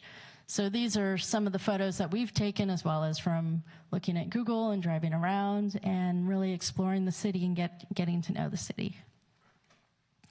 We also are not just graphic designers, but as wayfinding specialists, we are familiar with the MUTCD guidelines for motorists. For this project, we're given the City of Good Living, San Carlos brand guidelines. So that really helped to inform us as far as the starting point for the look and feel, the colors of the city, and the City of Good Living tagline for the city as well. So we also look at working very closely with the steering committee what these destinations are for San Carlos for both motorists and pedestrians. So you can see some of these listed as far as civic destinations. You have the airport and the Caltrain train station, and then lots of parks and community centers. And as Adam mentioned, this goes back to subcommittee meetings, site work, design revisions that were based on our meetings and design presentations to that subcommittee, public meetings, a sign location review reviewed by city staff, and the other meetings that Adam mentioned, economic development. At that time, we also had full-size mock-ups made that we placed within the city so that we can really see it from both a driver and a pedestrian's perspective.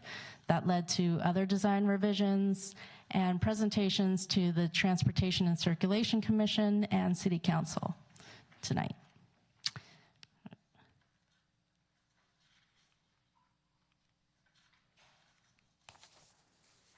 So we looked at first where those destinations are located, and something very specific to San Carlos was this idea that you have the downtown area on Laurel Street with retail and dining, a very popular dining destination, and then this idea that both South Laurel and the Industrial Arts District are more emerging neighborhoods or districts that could be destinations in themselves in the future.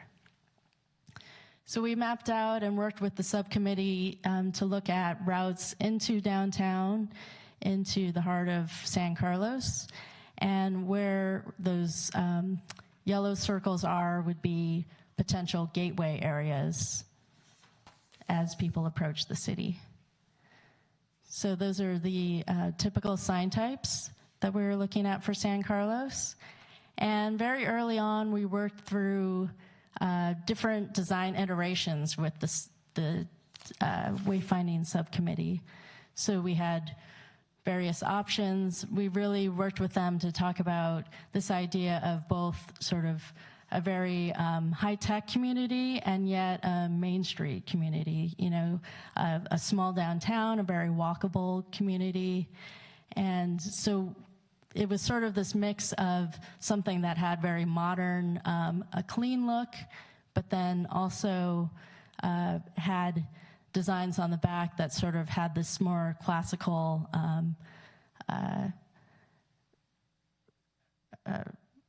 graphic elements that also harked to the architectural elements of the city. So these are some photos from our mock-up review. We had full-size mock-ups of both the motorist directionals and pedestrian directionals. And for the motorist directionals, this is one of the designs that we were working with the committee and moving forward with.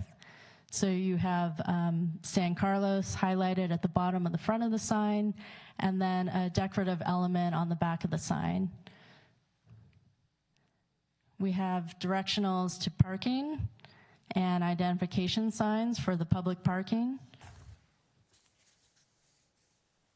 And then bicyclist directional signs on the left, also featuring downtown, and pedestrian directionals, a map kiosk, and what we're calling a placemaking sign, something that would be attached to existing street lights, street posts.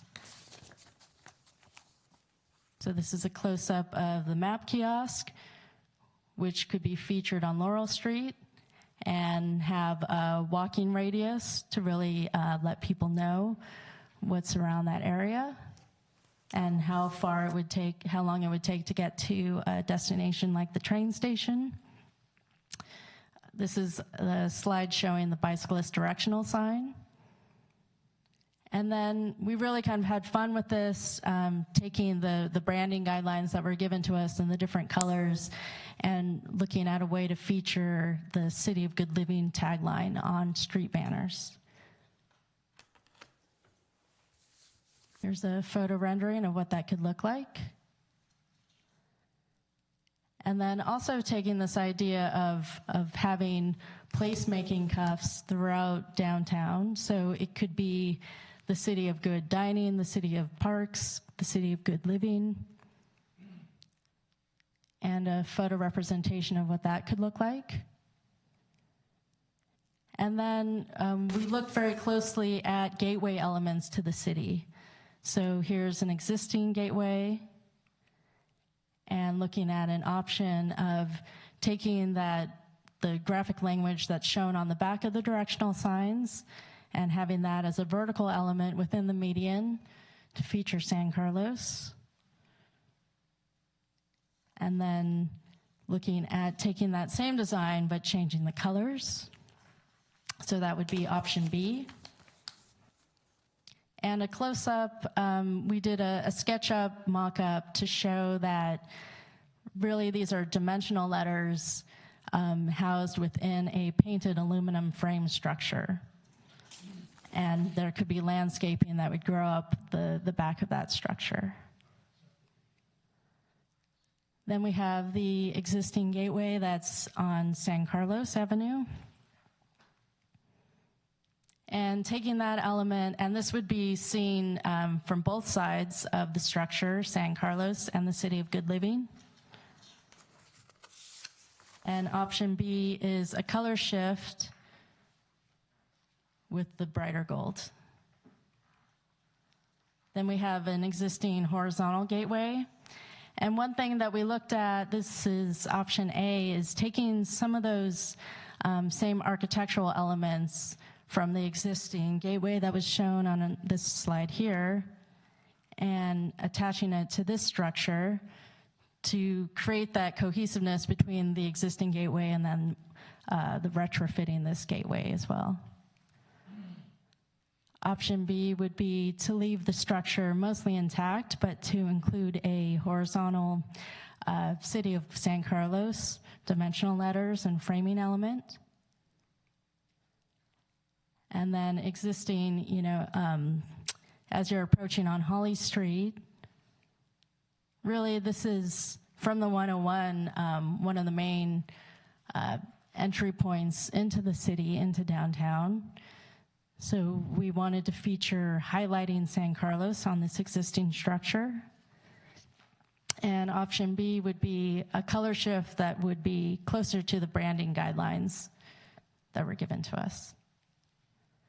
So here we have, as far as the gateway elements go, option A and an option B, very similar but different colorways throughout those two options. And the sign family seen as a whole on this last slide here. So you can see the sign family has now been filled out with the motorist directional signs, parking signs, pedestrian signs, and bicyclist signs. But I wanted to bring it back to this slide, which shows the two options for the gateway signage.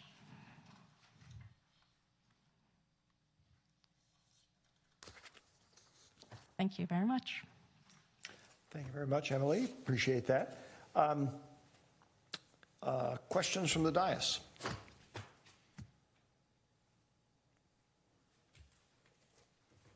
Gee, you guys came in simultaneously. Adam. Thank you for the presentation. That's great.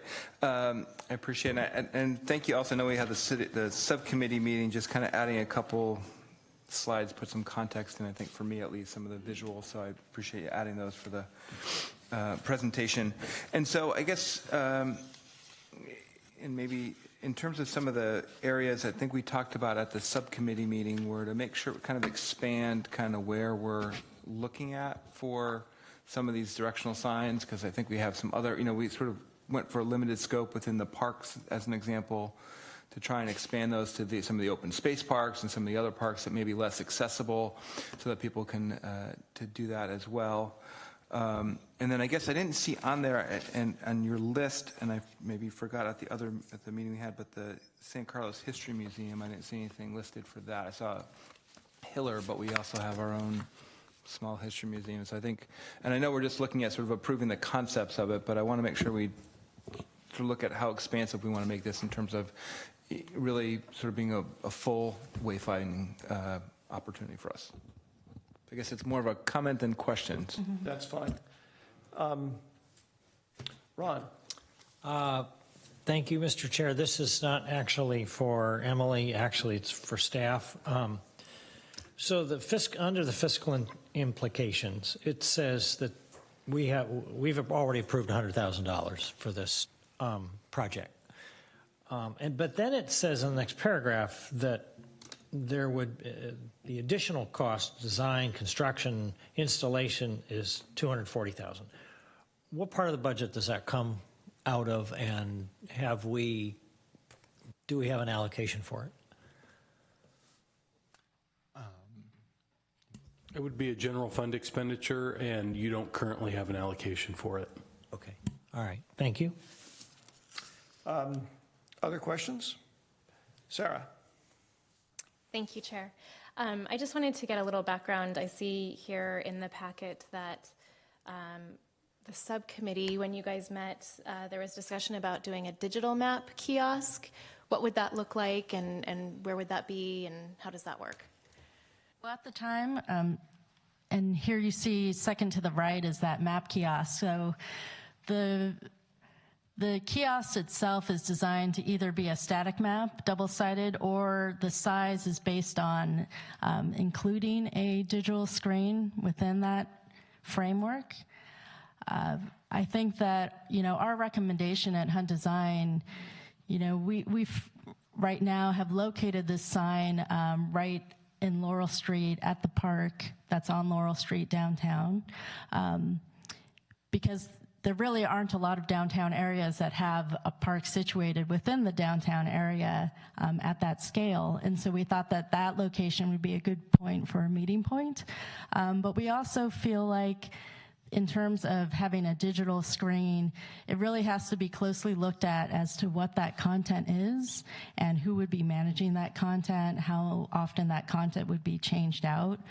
Our recommendation is actually for a static map that would be easier to be changed out because so many people are on their phones, they have map devices, they're able to look up the area that or the destination they're trying to get to at that level, just in terms of the cost associated with those digital screens. Thank you. I have one follow-up question too, if that's okay. So the design with the teal kind of waves in the background, I assume that is the design, right, for San Carlos? Do we have ownership of that design? I want to make sure that we don't see that popping up in San Mateo next or Palo Alto, that it's unique to our city. How do we guarantee that? Well, we have created that specifically for San Carlos, inspired by both the landscape and the architecture that exists right now. So it would be part of the construction documentation for the wayfinding program of San Carlos. And then once it's rolled out into the streets and into the landscape, it would become associated with San Carlos. I can add that I'd have to look at it, but there may be a way to copyright some of the images. I mean, that would be I think the mechanism for protecting that. I think my questions I'm not sure exactly who they're directed to, so I know some of them at least are going to be Adam as well as Emily and maybe Jeff. Building on the discussion that you briefly had with Ron, the scope of the $240,000, is that for this next phase of design phase, or does that start covering some of the actual construction of the signs? $240,000 amount, that is for the installation, the construction and the installation of the signs. That's not for the design phase. That would be a smaller amount for probably around $40,000 or $50,000.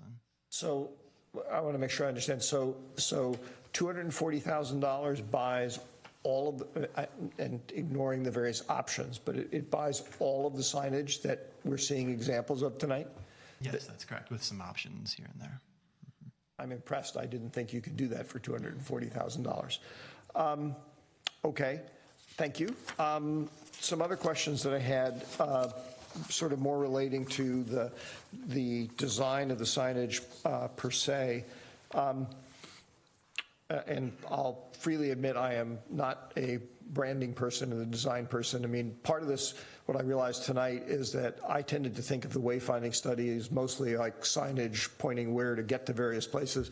To me, actually, most of what you've described here tonight is not so much that, it's branding.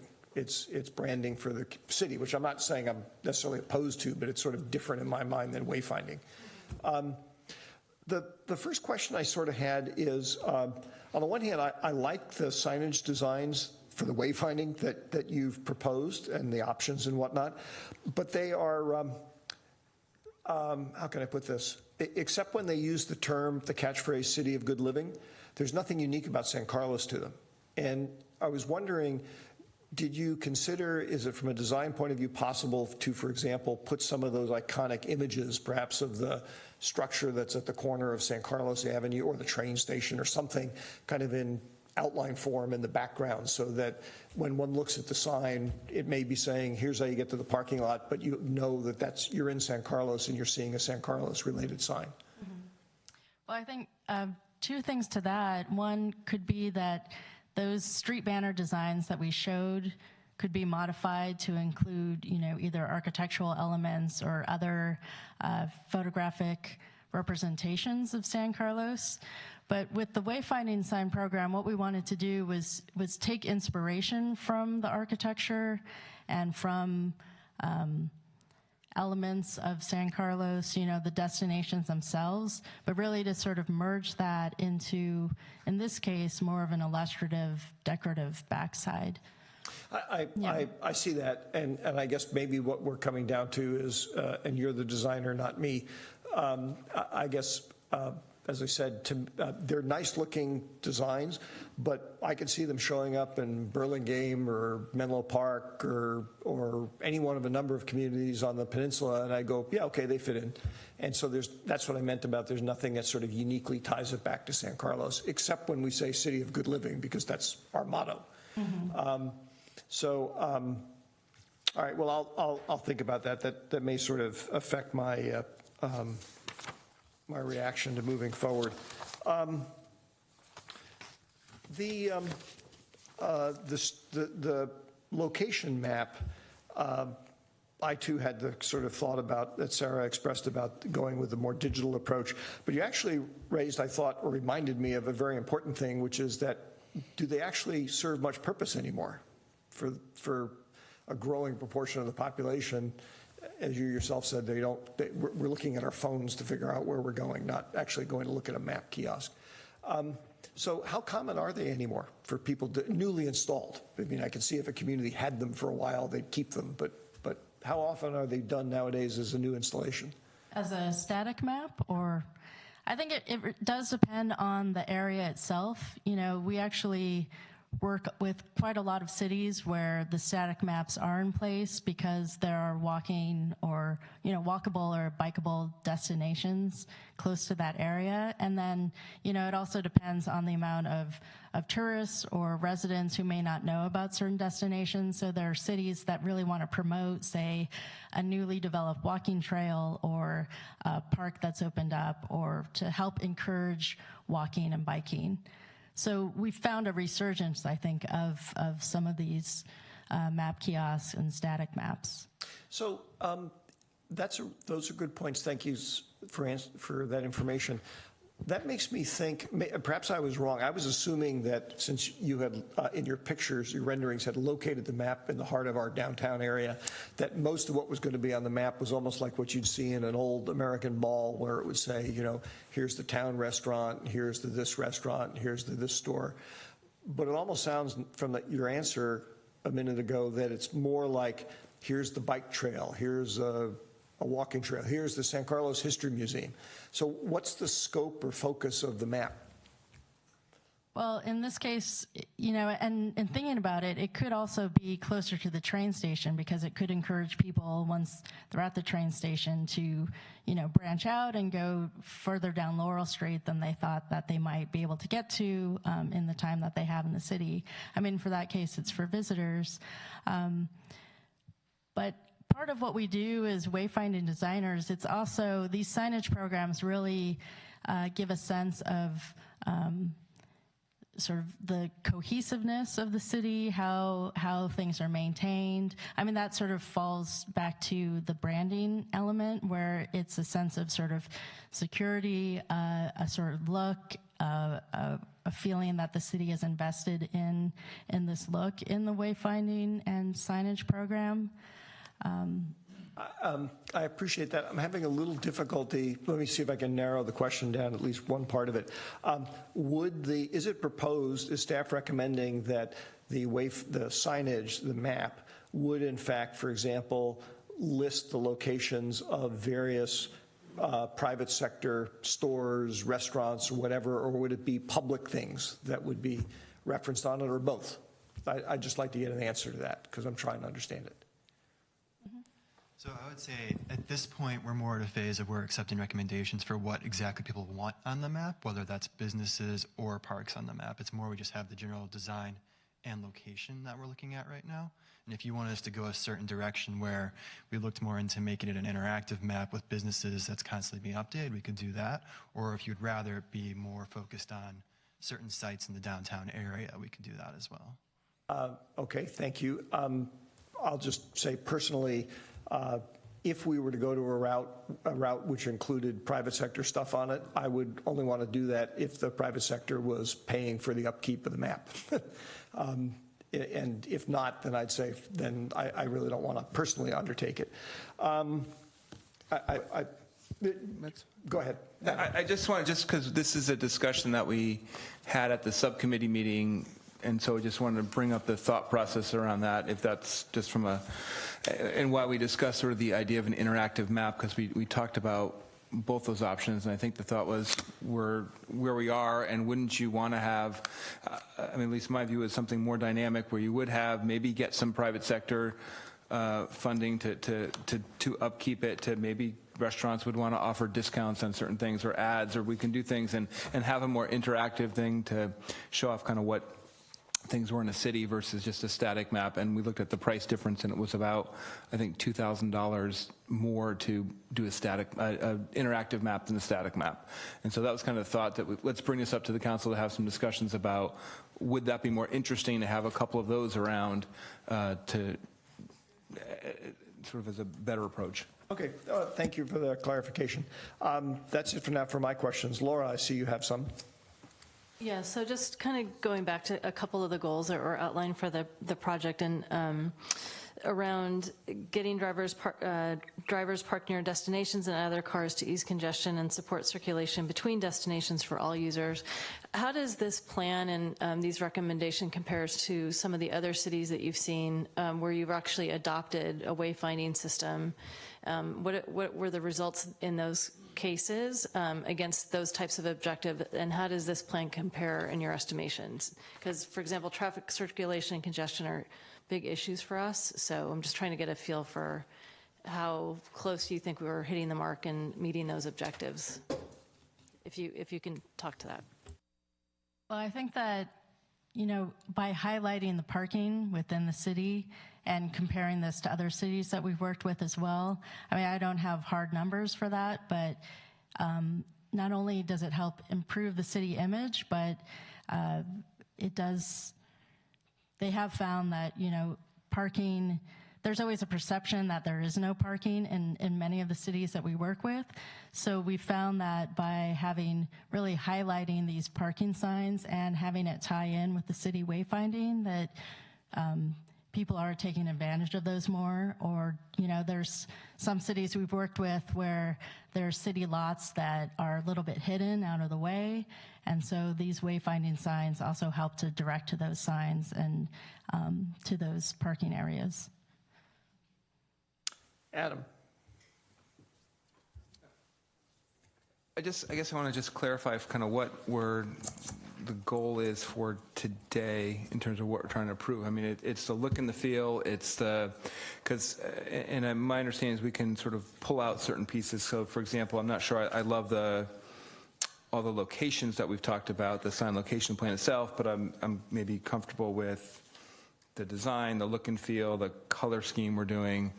So that may be one direction to move forward on that, but may want to revisit the idea of where we do this, how we do certain the signs, locations, and directions. So I just want to get clarification that there's an opportunity to kind of pick and choose a few things. There's no initial fiscal impact on this until we decide sort of next steps, where we'd want to place it, how many signs, and things like that.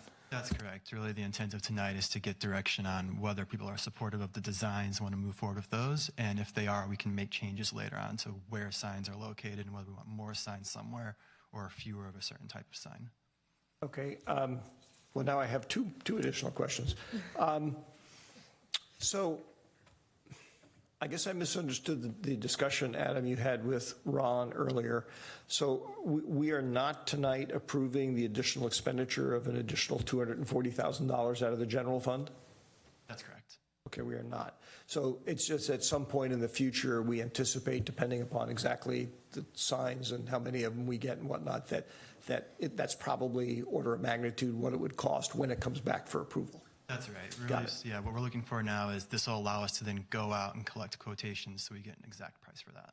Okay. My other question, you've obviously done a lot of vetting with this.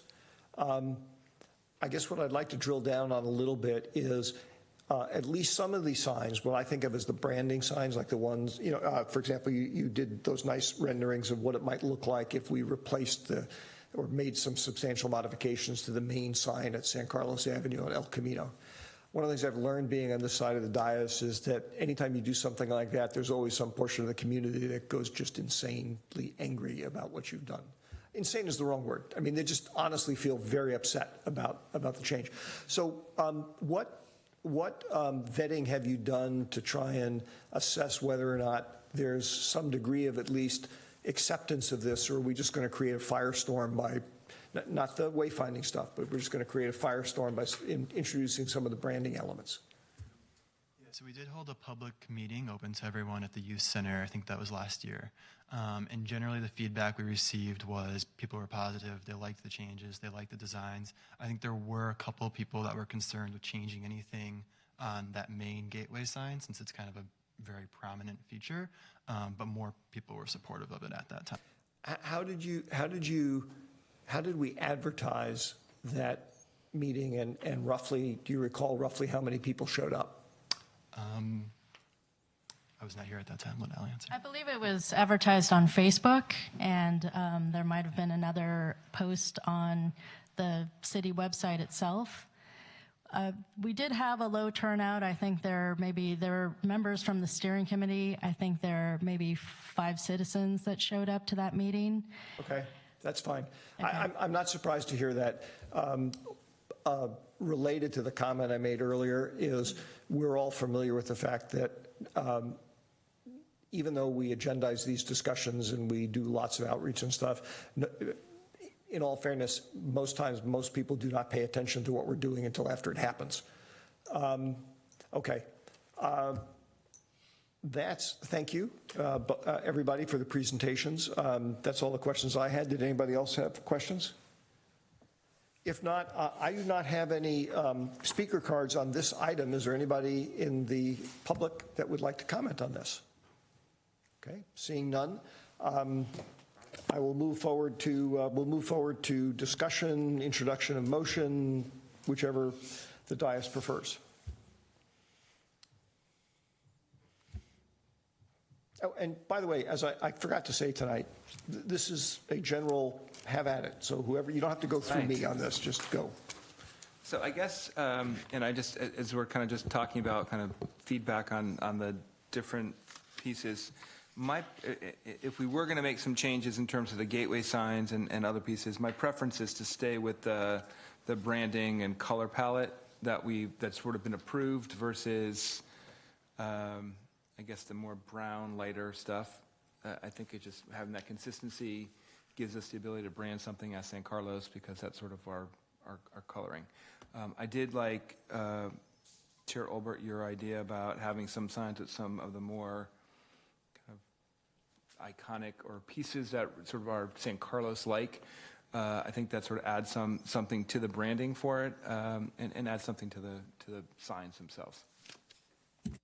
I think my only comment is, I remember that we sort of went through this process when I was on EDAC before I ran for council, and it's nice to see this sort of evolve. But to your comment earlier, Mark, just my only preference in this process is that whatever the signs that are put up that we have refer only to city items, city structures, the museum, the parking lots, that sort of thing.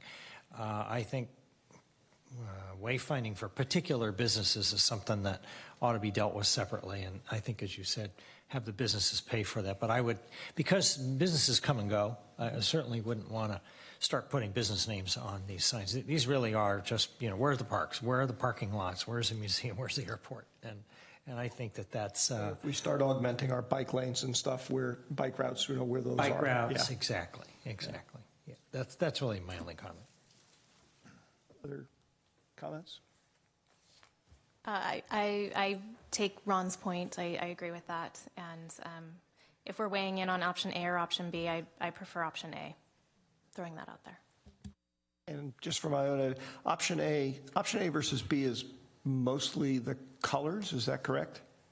Or is also some of the background elements of some of the signage? There's okay, I see it on the screen in front of me. Except for second from the left. So you can see the existing structure is closer to the one shown in option B, And then in option A, what we're suggesting are taking some of the elements from that gateway at San Carlos Avenue and attaching it to that structure. So it would be retrofitted to feel more like the rest of the gateway signs. Got it. Okay.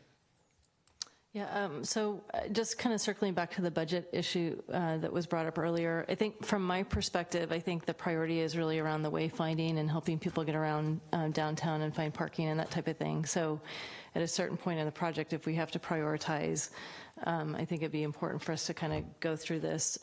Some of the elements seem like they're nice to have, and I'm not so sure they're adding a ton of value. For example, like the City of Good Living, and I think that was proposed as like a metal cutout or something like that as a feature. But I think I would prefer that we, when we get to the budget part, I think we need to really prioritize and be clear about what we're spending money on and why. And I would just favor the wayfinding for parking and that type of thing over some of these other elements. Yeah, I agree with that. In fact, it kind of, in my mind, resonates a little bit against this issue of the concern I raised about if we go out and change some of the major signage, the branding signage in San Carlos, I think we will hear back from people about it. And I don't object to things evolve. I don't at all object to changing things. I actually think the proposed signage of a branding nature looks very, very nice. But I almost feel like we ought to do it as a two-step thing and sort of acquaint people with do the wayfinding first and do more outreach to kind of acquaint people with some of the things we may be thinking about doing down the road, just to give the community a chance to weigh in on it, sort of kick it around a little bit and see how they feel about it. I just frankly don't want to surprise the community in some big fashion, because people don't generally react well to surprise unless there's a particularly important reason why you need to do that. And I think the wayfinding, there is a good reason to do that. The branding, there are good reasons to do that, but they're not as potent as the wayfinding side. So I just want to clarify one thing, one question, one comment, I guess maybe two comments. So I think to Ron's point and Mark, your point on the businesses sort of being there, I don't think the intention, and I don't think the only place would be in that one kiosk if we wanted to consider. I think the rest of the signs, I wouldn't want to have pointing to businesses. I think it was just sort of that one piece to consider on that end. So I don't have a strong opinion on it. So I will that. And I do think when Laura mentioned the sort of having the City of Good Living signs and other stuff, I think that's sort of a budget thing, because I'd rather see us go to more parks with the wayfinding and spend so that, let's say at Big Canyon, there's a wayfinding, or to North Crestview, there's a wayfinding, versus signs that just say City of Good Living. I think they should be more purposeful from that end. Yeah, and actually to that extent, maybe even since we're talking about wayfinding, there actually is signage at each of the parks now, which was upgraded in the last few years. But to my knowledge, I don't think there's any signage that sort of says how to get to Big Canyon. I mean, you obviously can look it up online and do it, but that type of wayfinding to me would be valuable. I'd like to see us do that. All right, let me take a shot at sort of summarizing this. I think what I'm hearing is there is general support for the idea of going forward with the next phase, probably focused at least, maybe the next phase, it doesn't need to be focused on just the wayfinding, but sort of the direction I'm sort of sensing is there's more support for doing something about wayfinding than there is for some of the branding stuff. And then the color scheme, so far I think the only thing that people have expressed an interest in is the option A thing when it comes to the branding stuff. Is that a reasonable expression of what the sense is? Does anybody want to disagree with that? Or I said I prefer option B because it sticks with the branding colors. Oh, you're right, you did. Sorry, thank you. Well, maybe we'll have a cage match between you and Sarah, and the two of you can decide what it is. No, I'm just teasing.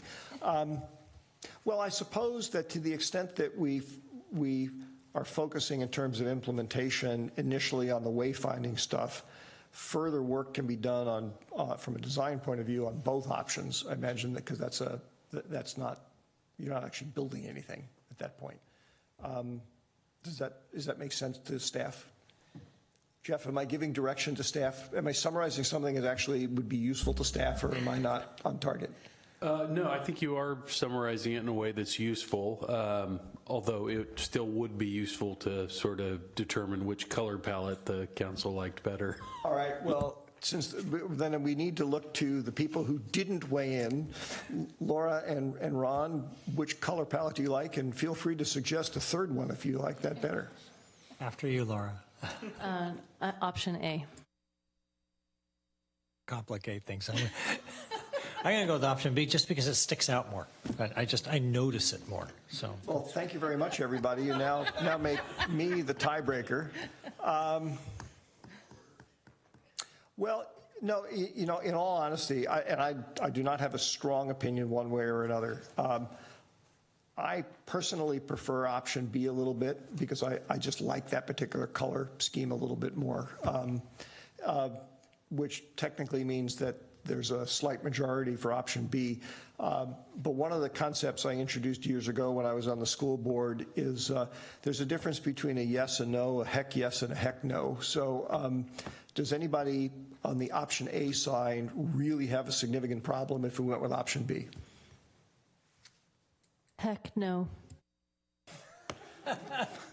I thought you were, okay, fine. Then I think, Jeff, have we defined stuff for staff adequately? I believe we have. And that means, however, we still need to, we've had all of our discussion and now we need to actually have a motion, correct? So gentlemen and ladies, I will entertain a motion. If somebody would care to make it, and if they don't, then all of our discussion has been for naught. I move to adopt Resolution 2019-13. A resolution of the City Council of City of St. Carlos approving the citywide wayfinding study and authorizing staff to proceed with engaging a qualified professional services firm to complete the necessary design and engineering. Is there a second? Second. There's a motion and a second. Jeff, I presume all of the notes basically that we just described will be incorporated in what staff does? That's correct. All right. Any discussion? Seeing none or hearing none, Crystal, would you please call the roll? Councilmember McDowell? Yes. Councilmember Rack? Yes. Councilmember Collins? Yes. Councilmember Olbert? Yes. And Councilmember Palmer Lohan? Yes. All right. That completes item 9A. Item 9, we'll move on to item 9B, consideration of adopting. Can we take a 2-minute break? You know what? We will do better than that. We will take a 5-minute break.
the formation of a wildfire safety committee.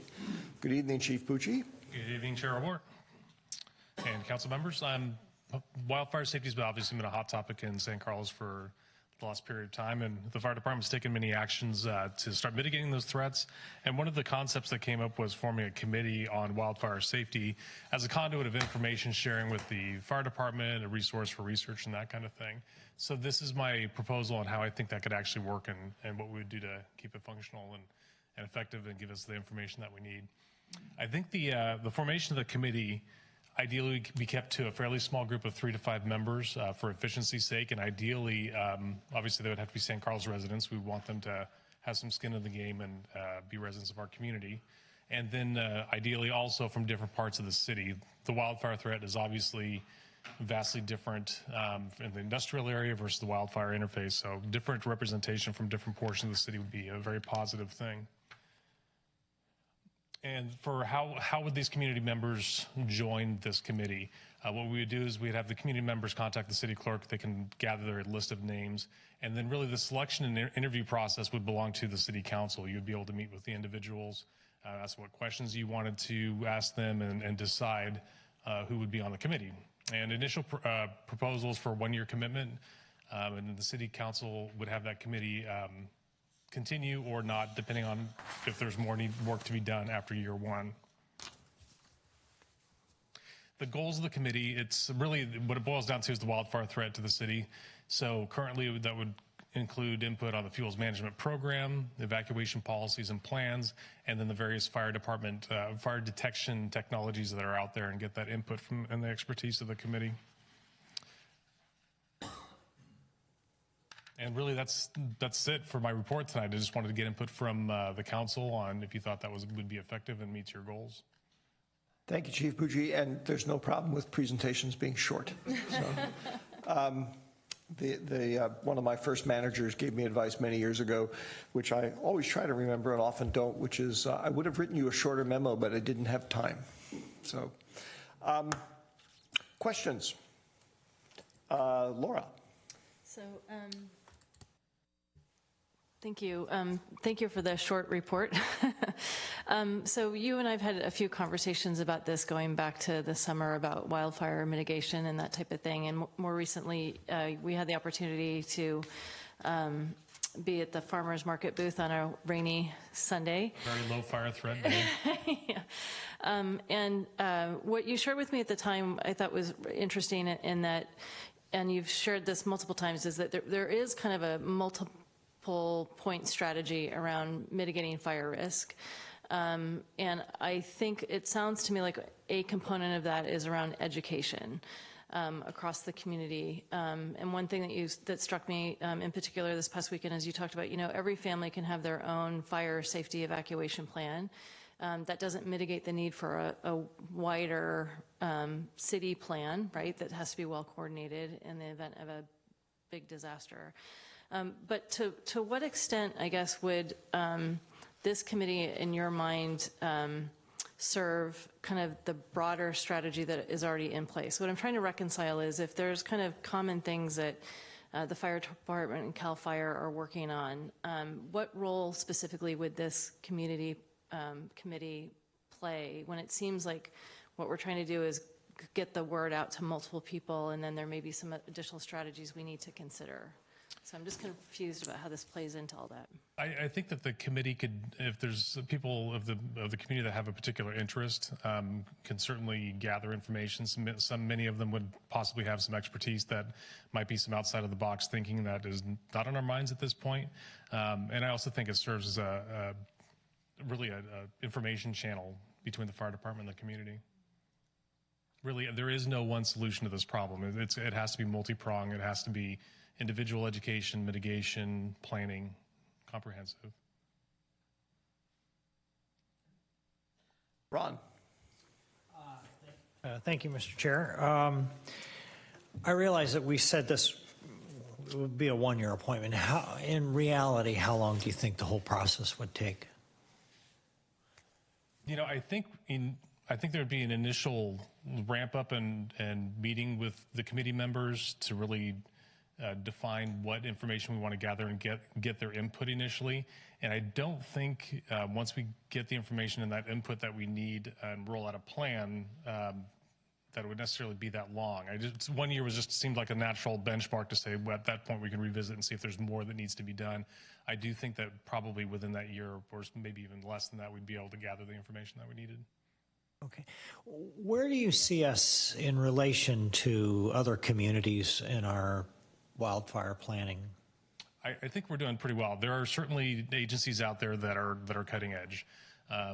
We are working with several agencies within the county, and Moraga Orinda comes to mind. They are very deep into the technology aspect and are looking at some very interesting technology that is automated, that can potentially tie into the alert and warning system automatically without having that human send a message out to people. So we're looking very closely at that.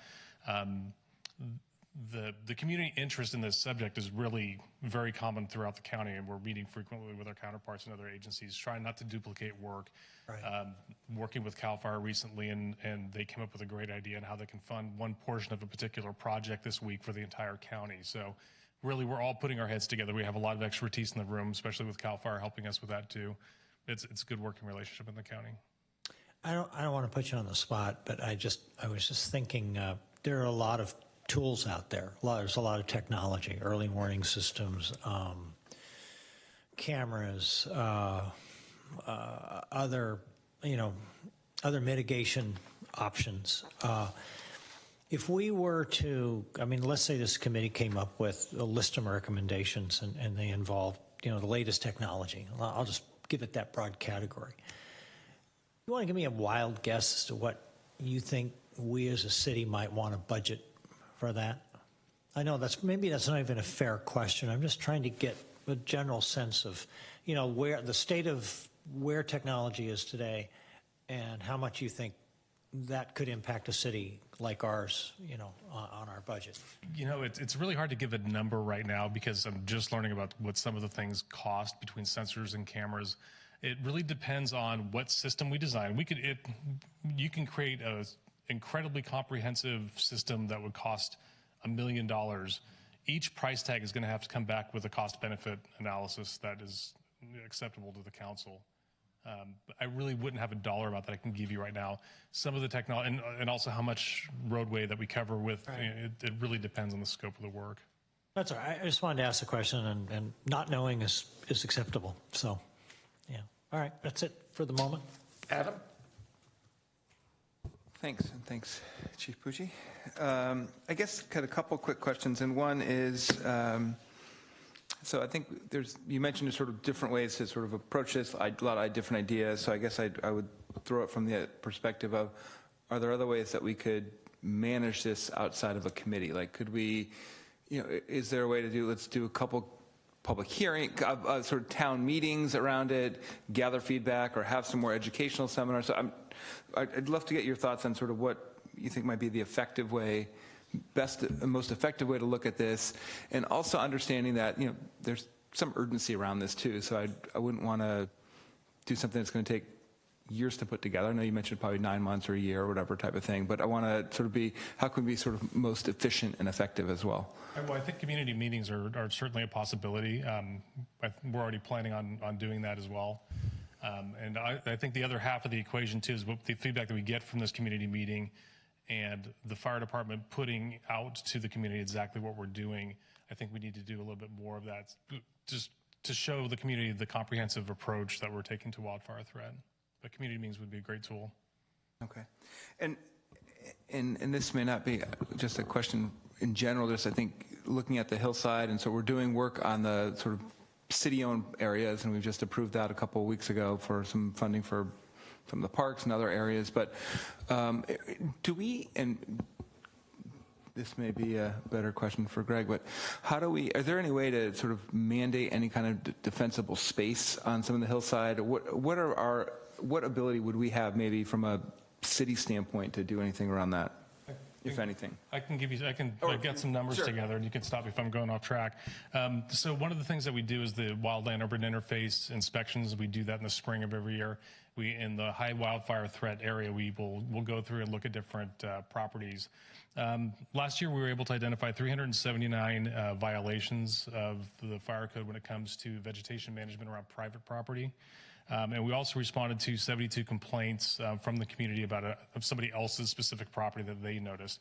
I don't have a complete number of the number of residences. We were trying to get that out of GIS today, but that was out of the entire area of the wildland-urban interface. Those are the numbers of violations that we do.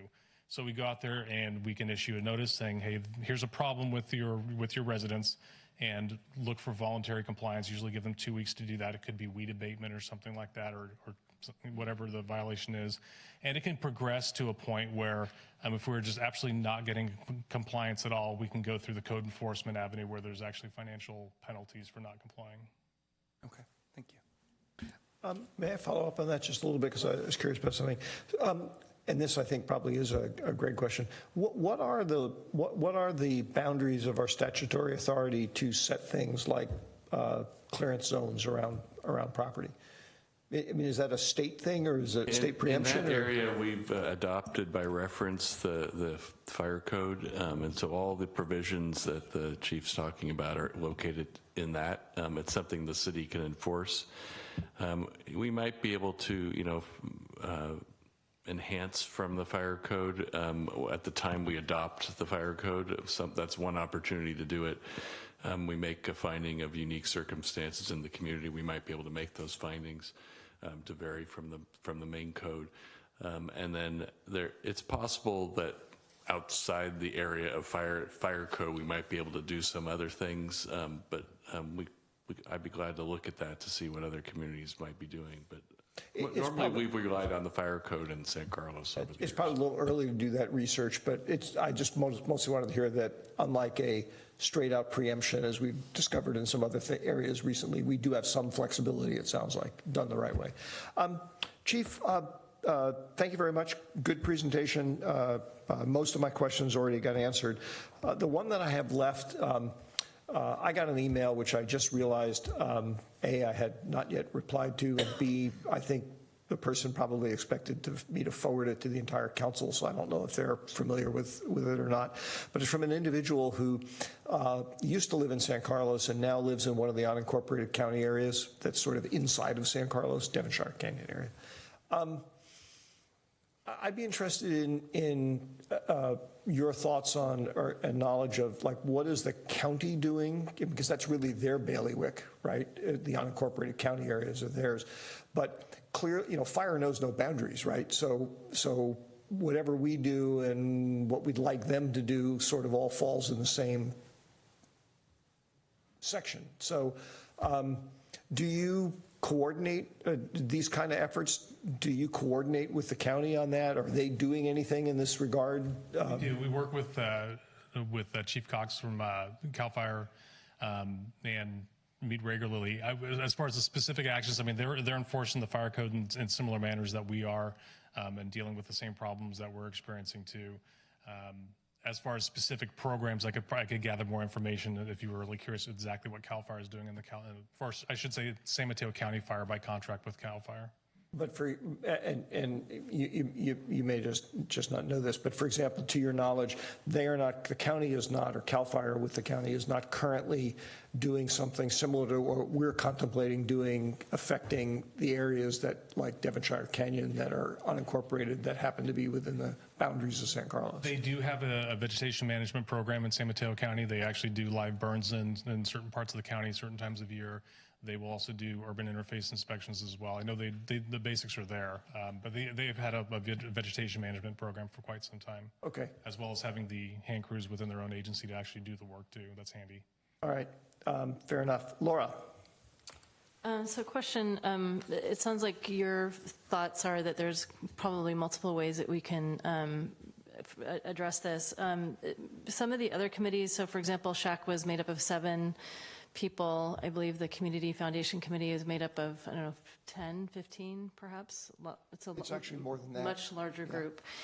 So what's driving the recommendation that this just be 3 to 5 members? Just given, I guess what I'm thinking about is that if you're recommending that the group focus on fuels management program, evacuation policies and plans, and fire detection technology, that covers kind of a broad scope of things, and that seems like a fairly small group. So I'm just wondering kind of what the logic is for the size. In my mind, with committees, typically the larger they get, the longer the process will be. So I think that this is a subject that we need to be fairly able to react quickly to recommendations and new technologies that come out, to adopt them and get them in place. We've been really pushing hard on wildfire preparedness and vegetation management for several years now. And a lot of these things just take a lot of time, especially when FEMA's involved. And I think with a committee, we can certainly listen to the recommendations of council. I think my impression would be that the bigger the committee, probably the little slower it would be. Sarah? Following up on Laura's questions, I agree. I think 3 is very small. If the purpose of the committee is to be very representative and pull people from different parts of the city, I don't know how 3 people would, even represent different neighborhoods. Also, how do quorum rules pertain to that? Because 3 people, if one person's absent, then you can't meet. Are they subject to the same, Brown Act stuff that EDAC is, or any other commission? Yeah, we do have one committee that only has 3 of the RDRC committee, and it can act with 2.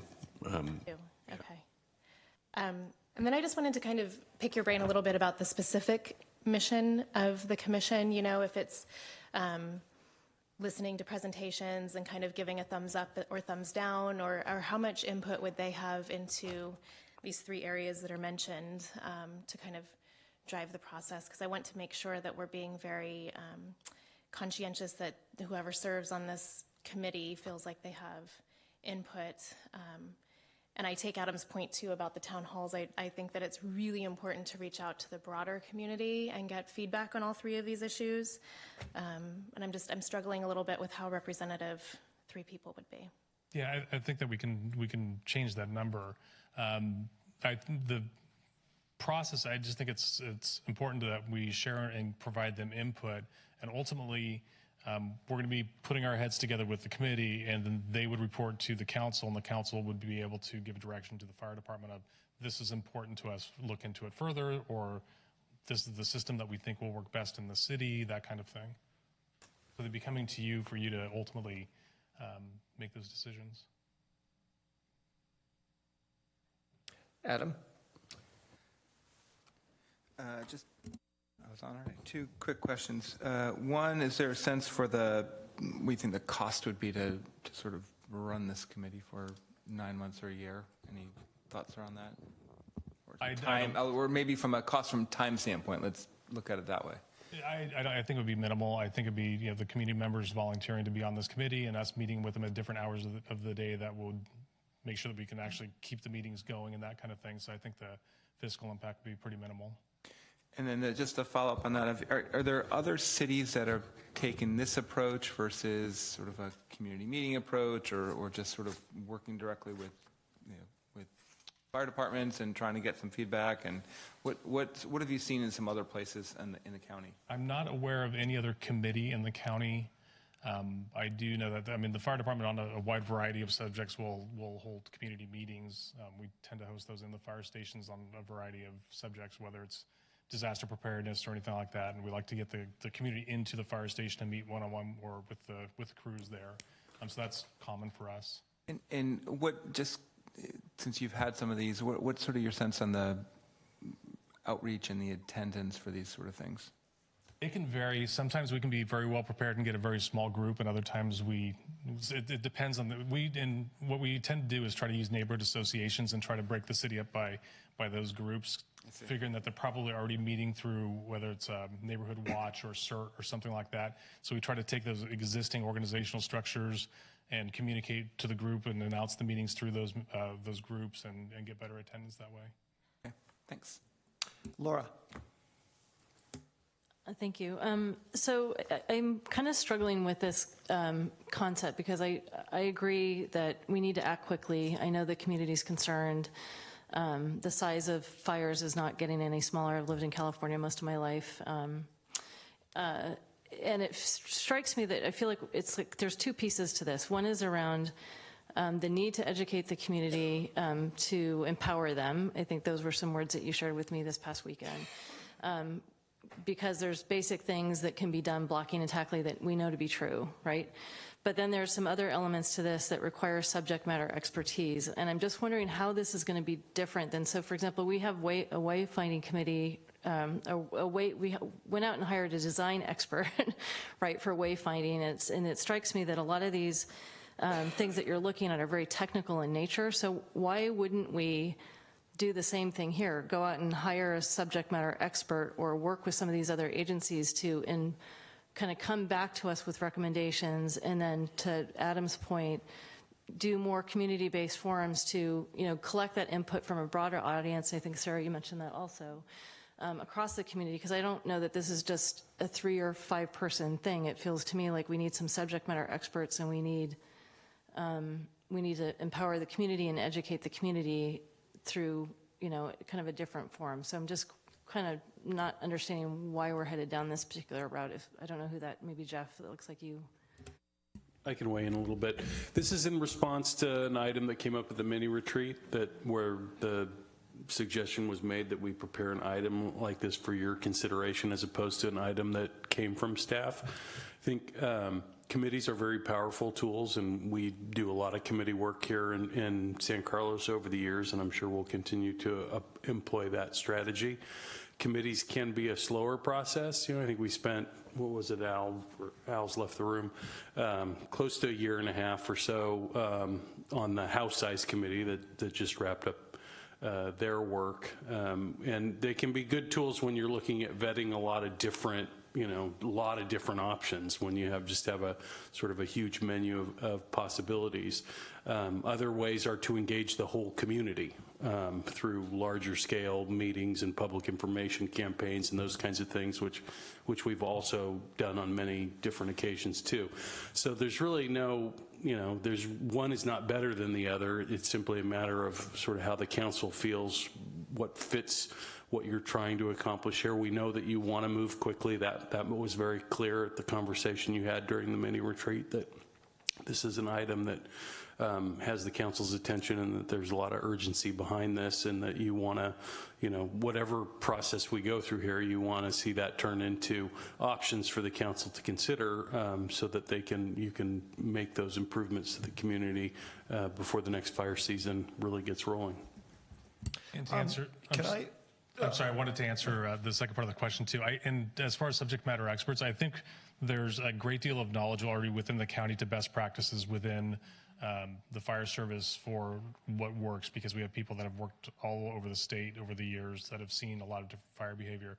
I do see me coming back at some point to you, talking to you about having to bring on a certain type of expert depending on what technology is being looked at, and it'll probably be looked at by multiple jurisdictions. To be able to give you better information on the new technology, because it's changing so fast and updating so fast, that I do see that coming up. I'd like to thank you, Chief Bucci. I'd like to suggest this is a good discussion and good questions being asked, but we're actually sort of transitioning into the discussion phase, which is fine because we need to get there before we take action of whatever we're going to do. But I was going to suggest that unless we have some specific questions to ask staff at this point, it might be appropriate to move to public comment, because we do have an individual who would like to address the council on this. And then if there are additional questions that sparks, we'll get them answered. And if not, we'll move on to discussion. So is that reasonable? Okay. So I have one speaker card, and if anybody else wishes to address the council on this item, please fill out a card and give it to Crystal. And that's from Ken Castle, who already knew that because he was walking up towards the front. Good evening again, Ken. Since, if my colleagues don't mind, since Ken has spent so much time and effort personally on this particular subject, I'd like us to be give him a little bit more time in public comment, and say if you can keep it to less than 4 minutes rather than 2, we'd appreciate it. I can answer all of your questions. I've spent 5 months on this. This county has very little experience with citizen-based groups and fire protection issues. It's just getting going. That's why Belmont just voted for a group and its campaign just about a month ago. But you have to look across the bay. You have to look up into the North Bay to see what's going on. There are groups that have been around for 25 years in the East Bay. And it's not just sitting idly around talking about, new technologies and what we might do. They are getting things done, specific actions, such as getting grants from local agencies. For example, in the East Bay, the group I always point to, and I had it in the presentation that I sent to all of you, is Fire Safe Diablo Council. Now, some of these groups are more or less first responders and other entities, but they also involve a lot of residents and homeowners, and they work closely in a manner to develop projects such as fuel mitigation issues, such as getting specific grants so that rather than just point to the residents, say it's your job to take care of your property, they go out and get a grant from East Bay Municipal Utility District or East Bay Regional Parks District, where there's 50-50 sharing in the cost of doing fuel mitigation around specific properties. This is community by community. So they've been around for 25 years. They just did an evacuation drill in the town of Moraga in middle of December. The way I look at things here, and I've been thinking about this a great deal, this is a regional matter. This is not just a city of San Carlos matter. It's not just the property we own. It's the property that surrounds us that we have no jurisdiction over, that we need to be talking to people like Mid-Peninsula Open Space Preserve, which has all that land on the west side of Crestview, which is the Pulgas Ridge Preserve. There were 60,000 acres in the peninsula. We have the San Francisco Water Department. In Devonshire is a mix of jurisdictions, as Mayor Olbert has pointed out, and it tends not to get a unified program going because we've got pieces there that are San Carlos, pieces that are Belmont, pieces that are the county. And so it's easy to go clear a park that we own entirely, but it's not easy to get into a mixed jurisdictional area. We need to, with this group, form a collaborative, in my view, association with the city of Belmont, because they have land that adjoins us. They have land that's involved in Devonshire. We need to look at evacuation routes. We need to have scenarios and hypothetical situations.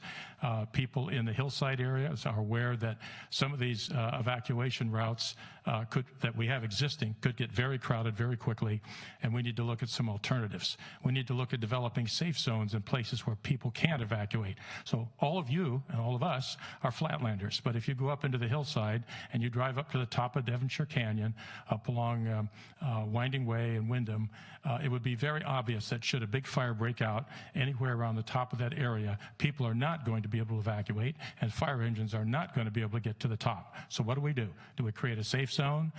What do we do about that? So I've been attending meetings of the Fire Safe San Mateo Council for the last several months, getting a real good bird's eye view of the issues and the complexities of this, what CAL FIRE is doing, issues that we may need to face as a city, which is incorporating a wildfire safety plan into our general plan when we have a significant update to the general plan, or perhaps new subdivisions such as the ones we're looking at Black Mountain. So there may be issues here that Transportation and Circulation Commission could take on, such as roadways, rules regulating parking along narrow roads, alternative escape routes. Ken, I'm going to ask you to move to wrapping up, please. Okay. But I'm trying to respond to all of your questions, so please indulge me. I'm just about done. So I think this committee, I also agree it should be larger than 3 to 5. I think it should be 7 to 9.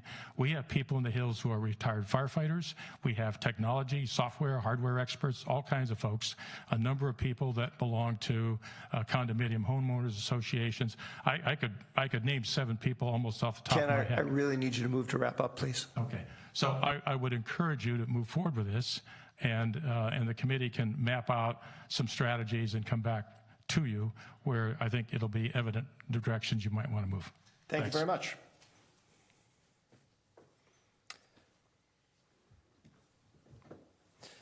All right.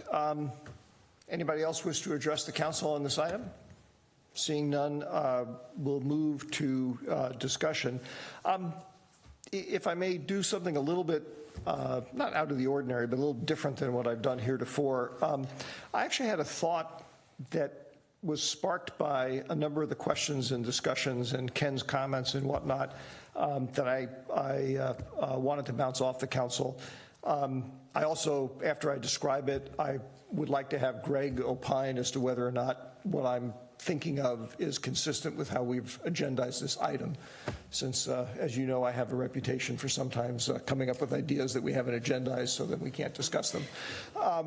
So the idea basically sort of started from the idea, a couple of points. One is, I think we're all agreed this is a really urgent issue. And it's not only an urgent issue for us here. Ken, I think, did an excellent job of describing how significant it is. We've all heard from a lot of people in town. What happened in Paradise, what's been happening in California for the last several years, has really got people very focused on this. That's sort of one starting point. The other point is something, it's an enlargement of something Jeff mentioned. San Carlos has a history of relying on its residents to actually help guide the policy setting process or inform the policy setting process that the council then enacts and sort of fine tunes and hires experts to fill in the blanks on. And frankly, I mean, that's not a negative reflection on the council. It's actually a positive reflection on our community. We have a community of a lot of very committed, very smart people who have spent a lot of time thinking about all sorts of different issues. And then the third element of this sort of grew out of something I heard Dave and Laura talking about in some of the Q&A. There's a very significant education component to this. Not only in terms of educating us in terms of formulating policy and direction, but educating the community about some of the details and the alternatives that the fire people are using and some of the work that Ken has done. So kind of riffing off of something that Adam touched on, I almost feel now like, even though we've agendized this as setting up a wildfire safety committee, I almost feel like what I'd like to see us do, at least to start with, is some pretty intensive community outreach meetings that we would direct staff to advertise thoroughly in the community, to bring people in, give them an opportunity to share their thoughts, concerns, ideas, have our fire department and fire experts share practices and what's going on in other communities, and use it kind of as a crowdsourcing concept to come up with ideas that could be brought back to the council for us to filter through the requisite commissions or for us to just take up directly. Because I personally think that that would be a faster process than putting a committee together and sort of saying, please come back to us in 9 months with some recommendations. I think we could, it's so much a top of mind thing for people, we could get moving on it. So Greg, before discussion breaks out on this, is that if we were to do something like that, is it consistent enough with the agendized item that we could go that way? Well, I think my gut reaction is that what you're really proposing is to direct staff to do community outreach rather than setting up a committee. So I think you could do that from just from a general direction standpoint, but we can't really develop the details or discuss that very thoroughly. You just say you'd like staff to do some community outreach, and that would be the limit of what you could do tonight. I see. So in other words, we would not, what we'd be doing is not acting on the particular thing here, but instead giving different direction to take a different tact, and maybe staff has to come back with a plan for how they're going to do this. I don't know. But well, it may not have to come back for a plan, because I think staff's probably capable of initiating that process. If the council wanted to, I think if we wanted to get into the details, I really just feel like we probably would need to agendize that at some point. I mean, setting up a subcommittee of the council or something, I think it's just going to require further discussion and votes on who to be on it and everything like that, if that's something you were thinking of doing. No. I literally meant doing the community outreach idea that Adam had sort of touched on and whatnot.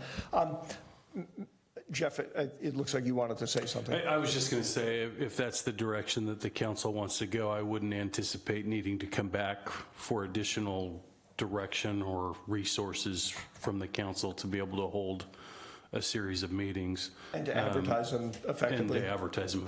We have sufficient funds within our existing budget to do that sort of thing. So we could, if that's where you go tonight, we could put a newsletter item in the council newsletter describing time frame and elements and those kinds of things as we get them organized. What I propose is, I apologize, a little bit more long-winded than I thought it was going to be.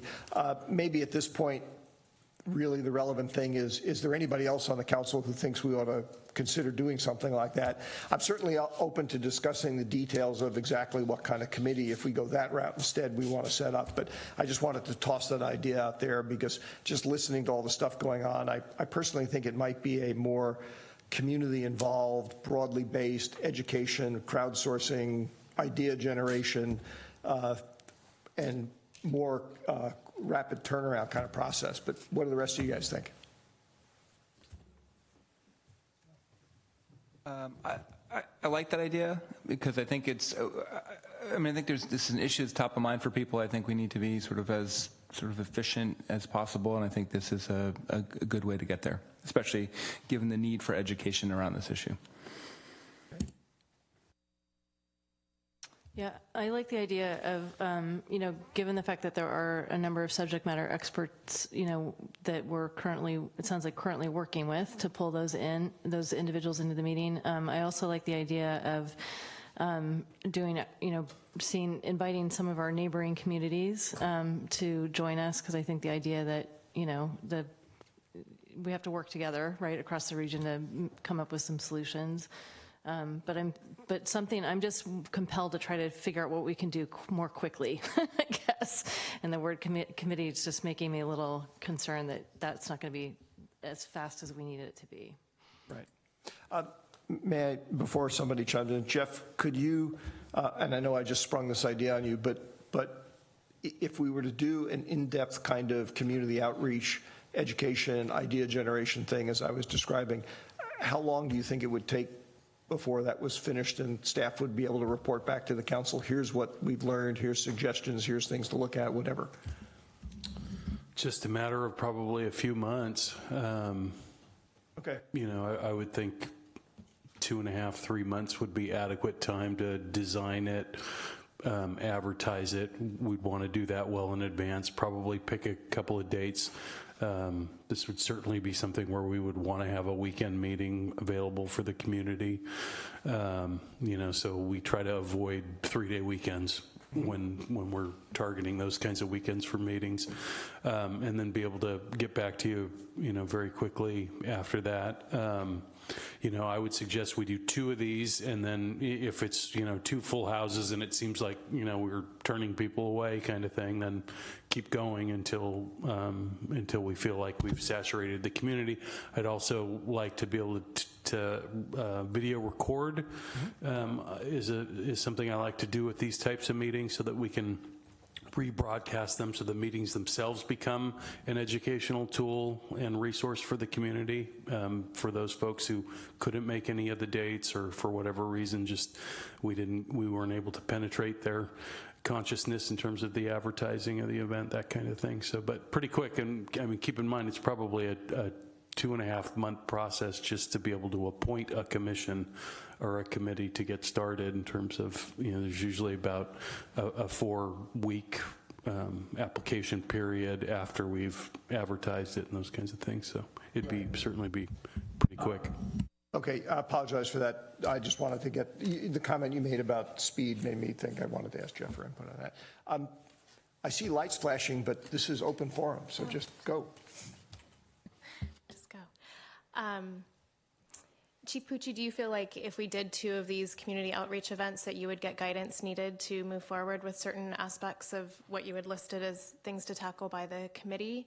I think so. And the other thing too is if we meet somebody in one of these meetings that has a particular expertise, it doesn't mean we stop talking to them after the meeting's done. We can still maintain open lines of communication with whoever wants to maintain or be involved. Right. That's a good segue into my second question, is if after these 2 community meetings, we decide, well, a commission might really be helpful now that all of these ideas have arisen and we've met a dozen really great people in our community who are super involved in this issue, we could move down that path later, correct? Okay. Well, since I'm the person that brought up the idea of a committee, I still like it. I still think it's something that we should pursue. I don't necessarily have an objection to a community forum, but I think that at the end of that, I think to Sarah's point, we ought to make a decision that as to whether or not we need to move forward with a committee. And if we do move forward with the committee, I think it ought to be a larger committee, 7 to 9 people, because you want to get a lot of viewpoints in there. And it's possible that a community forum would sort of inform the direction of a committee. So I don't want to abandon the idea altogether. I think it has a lot of merit. All right.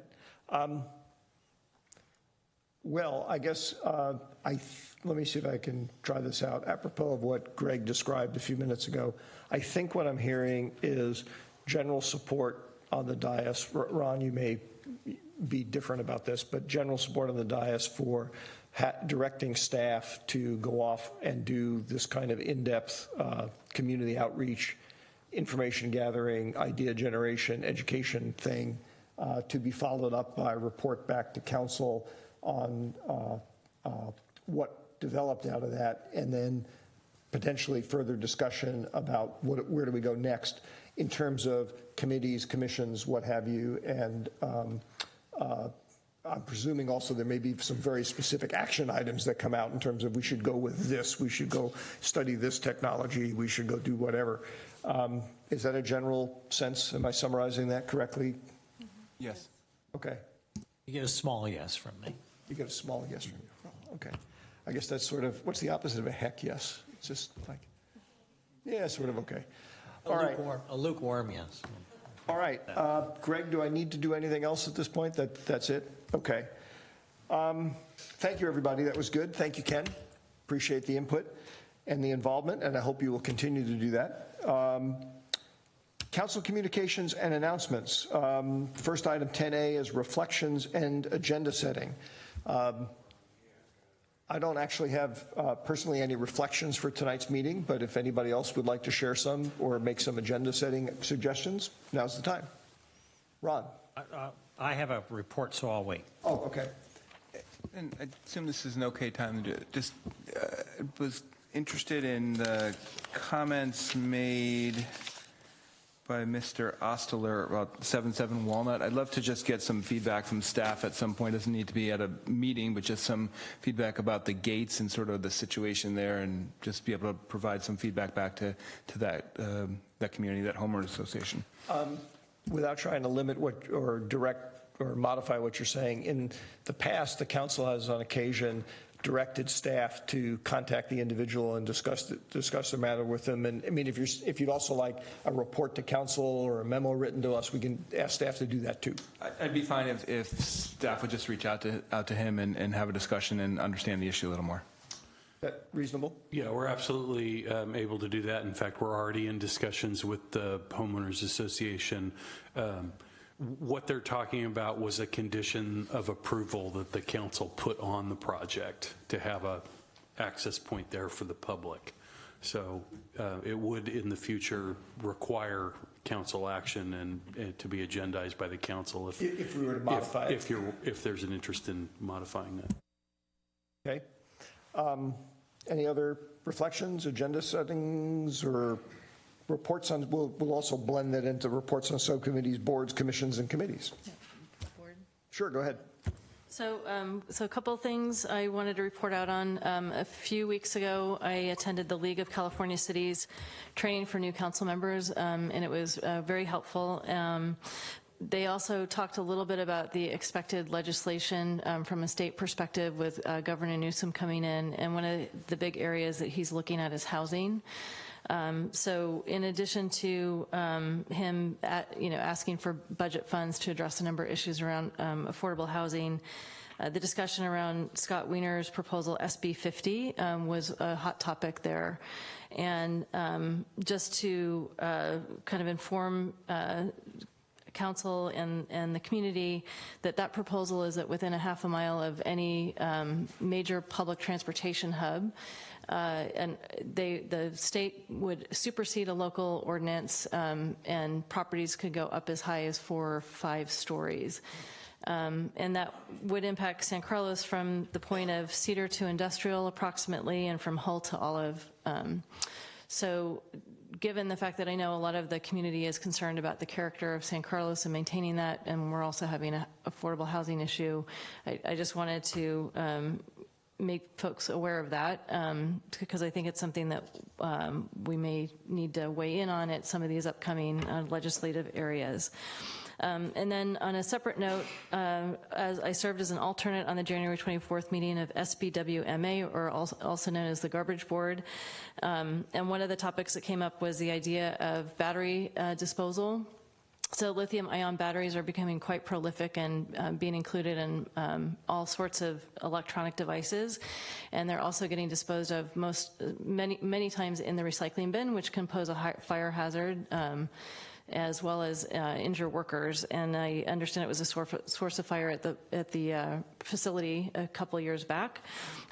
So this orange bag is something that all of us received last year. There was about 2, I think we got 2 of them. The participation has been very good with this. The idea is that you put your batteries in the bag and you put it on top of the black bin. And they are getting a lot of participation in it, with so much so that they're going to continue the program. But because of the proliferation of lithium-ion batteries, the number of batteries that are going into the recycling bin is doubling. So just wanted to create a kind of a public service announcement about that. And, yes, we have a question from Ron.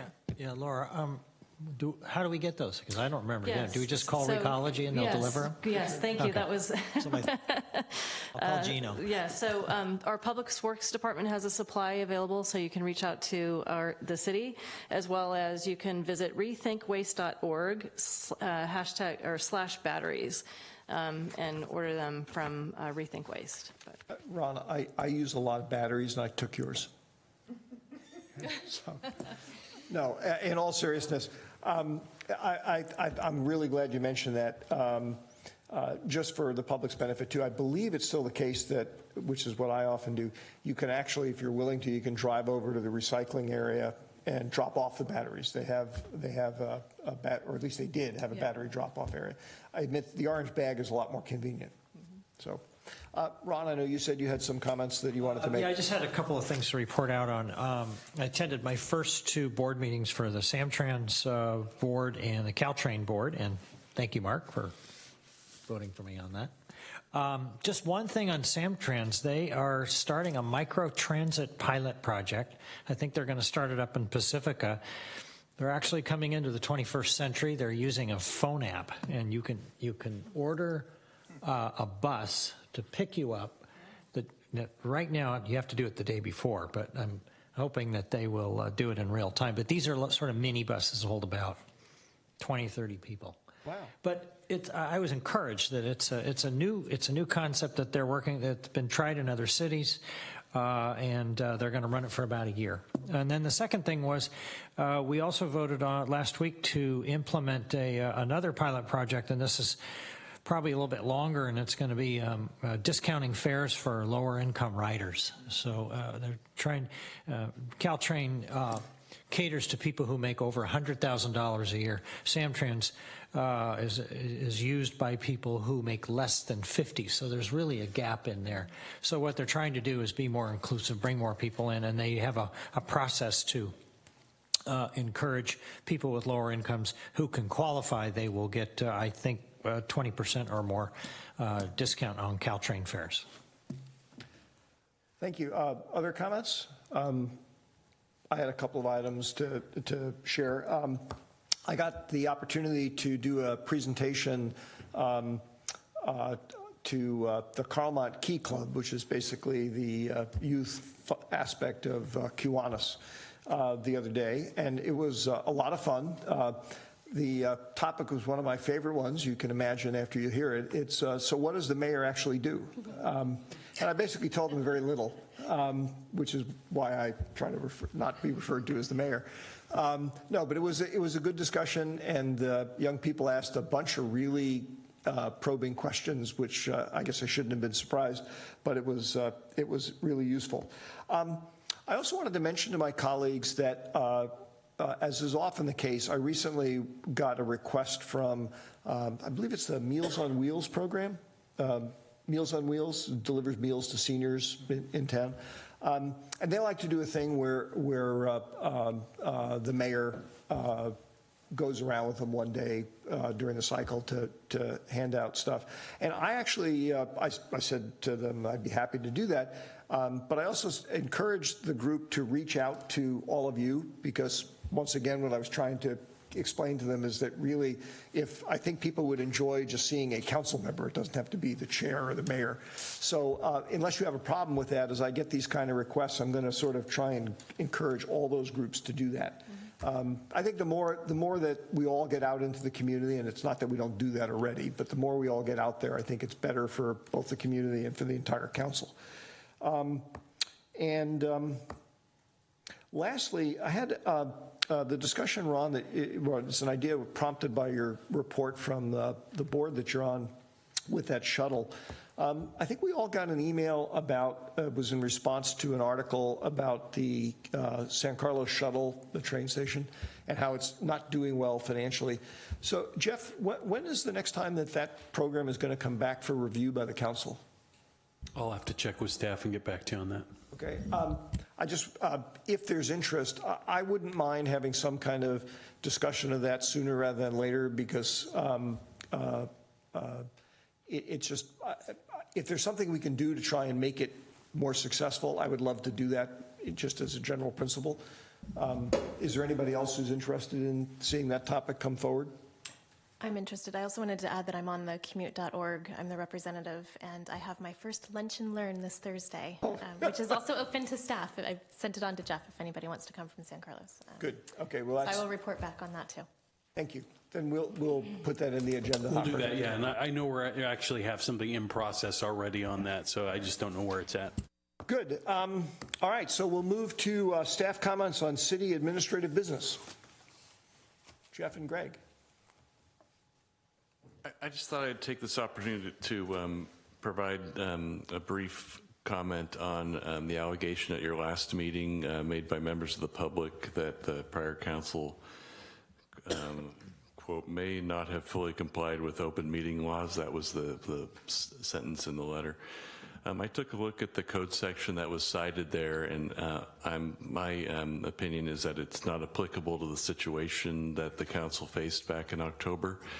The subcommittee that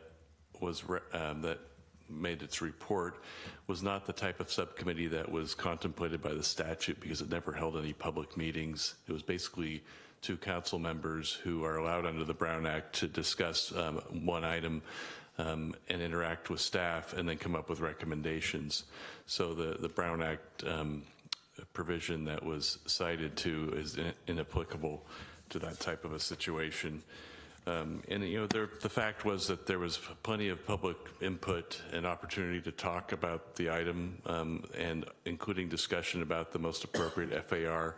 At I think I counted there were 9 meetings of the Planning Commission and committees that looked at the issue of house size, and before the council introduced the ordinance on October 22nd.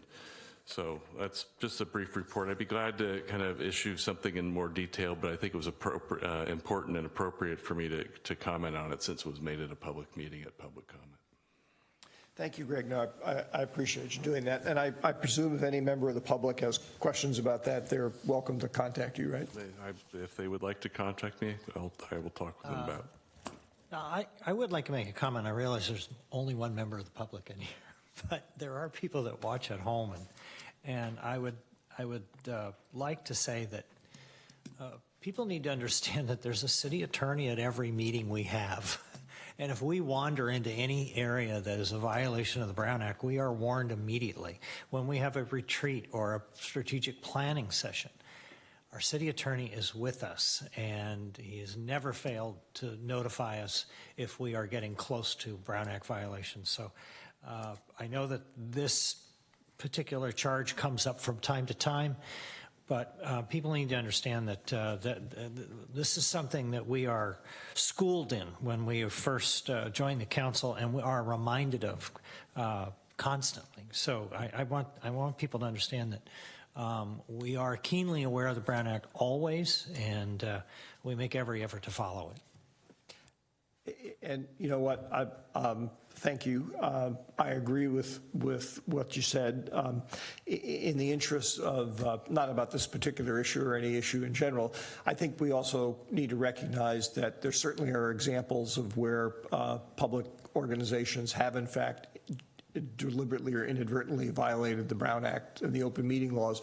So there's not, personally, I don't have a problem with people making the complaint and saying, gee, I think there's a problem. And I'm not saying you do either, Ron. That's part of the reason why I'm actually glad that Greg took the time to kind of provide the perspective that he did and to do the research and look into it, because it's a pretty serious allegation, and it's certainly one that none of us want to do. And I just appreciate Greg taking the time to explain it. So with that, Jeff, did you have any other comments? Then I will adjourn the meeting.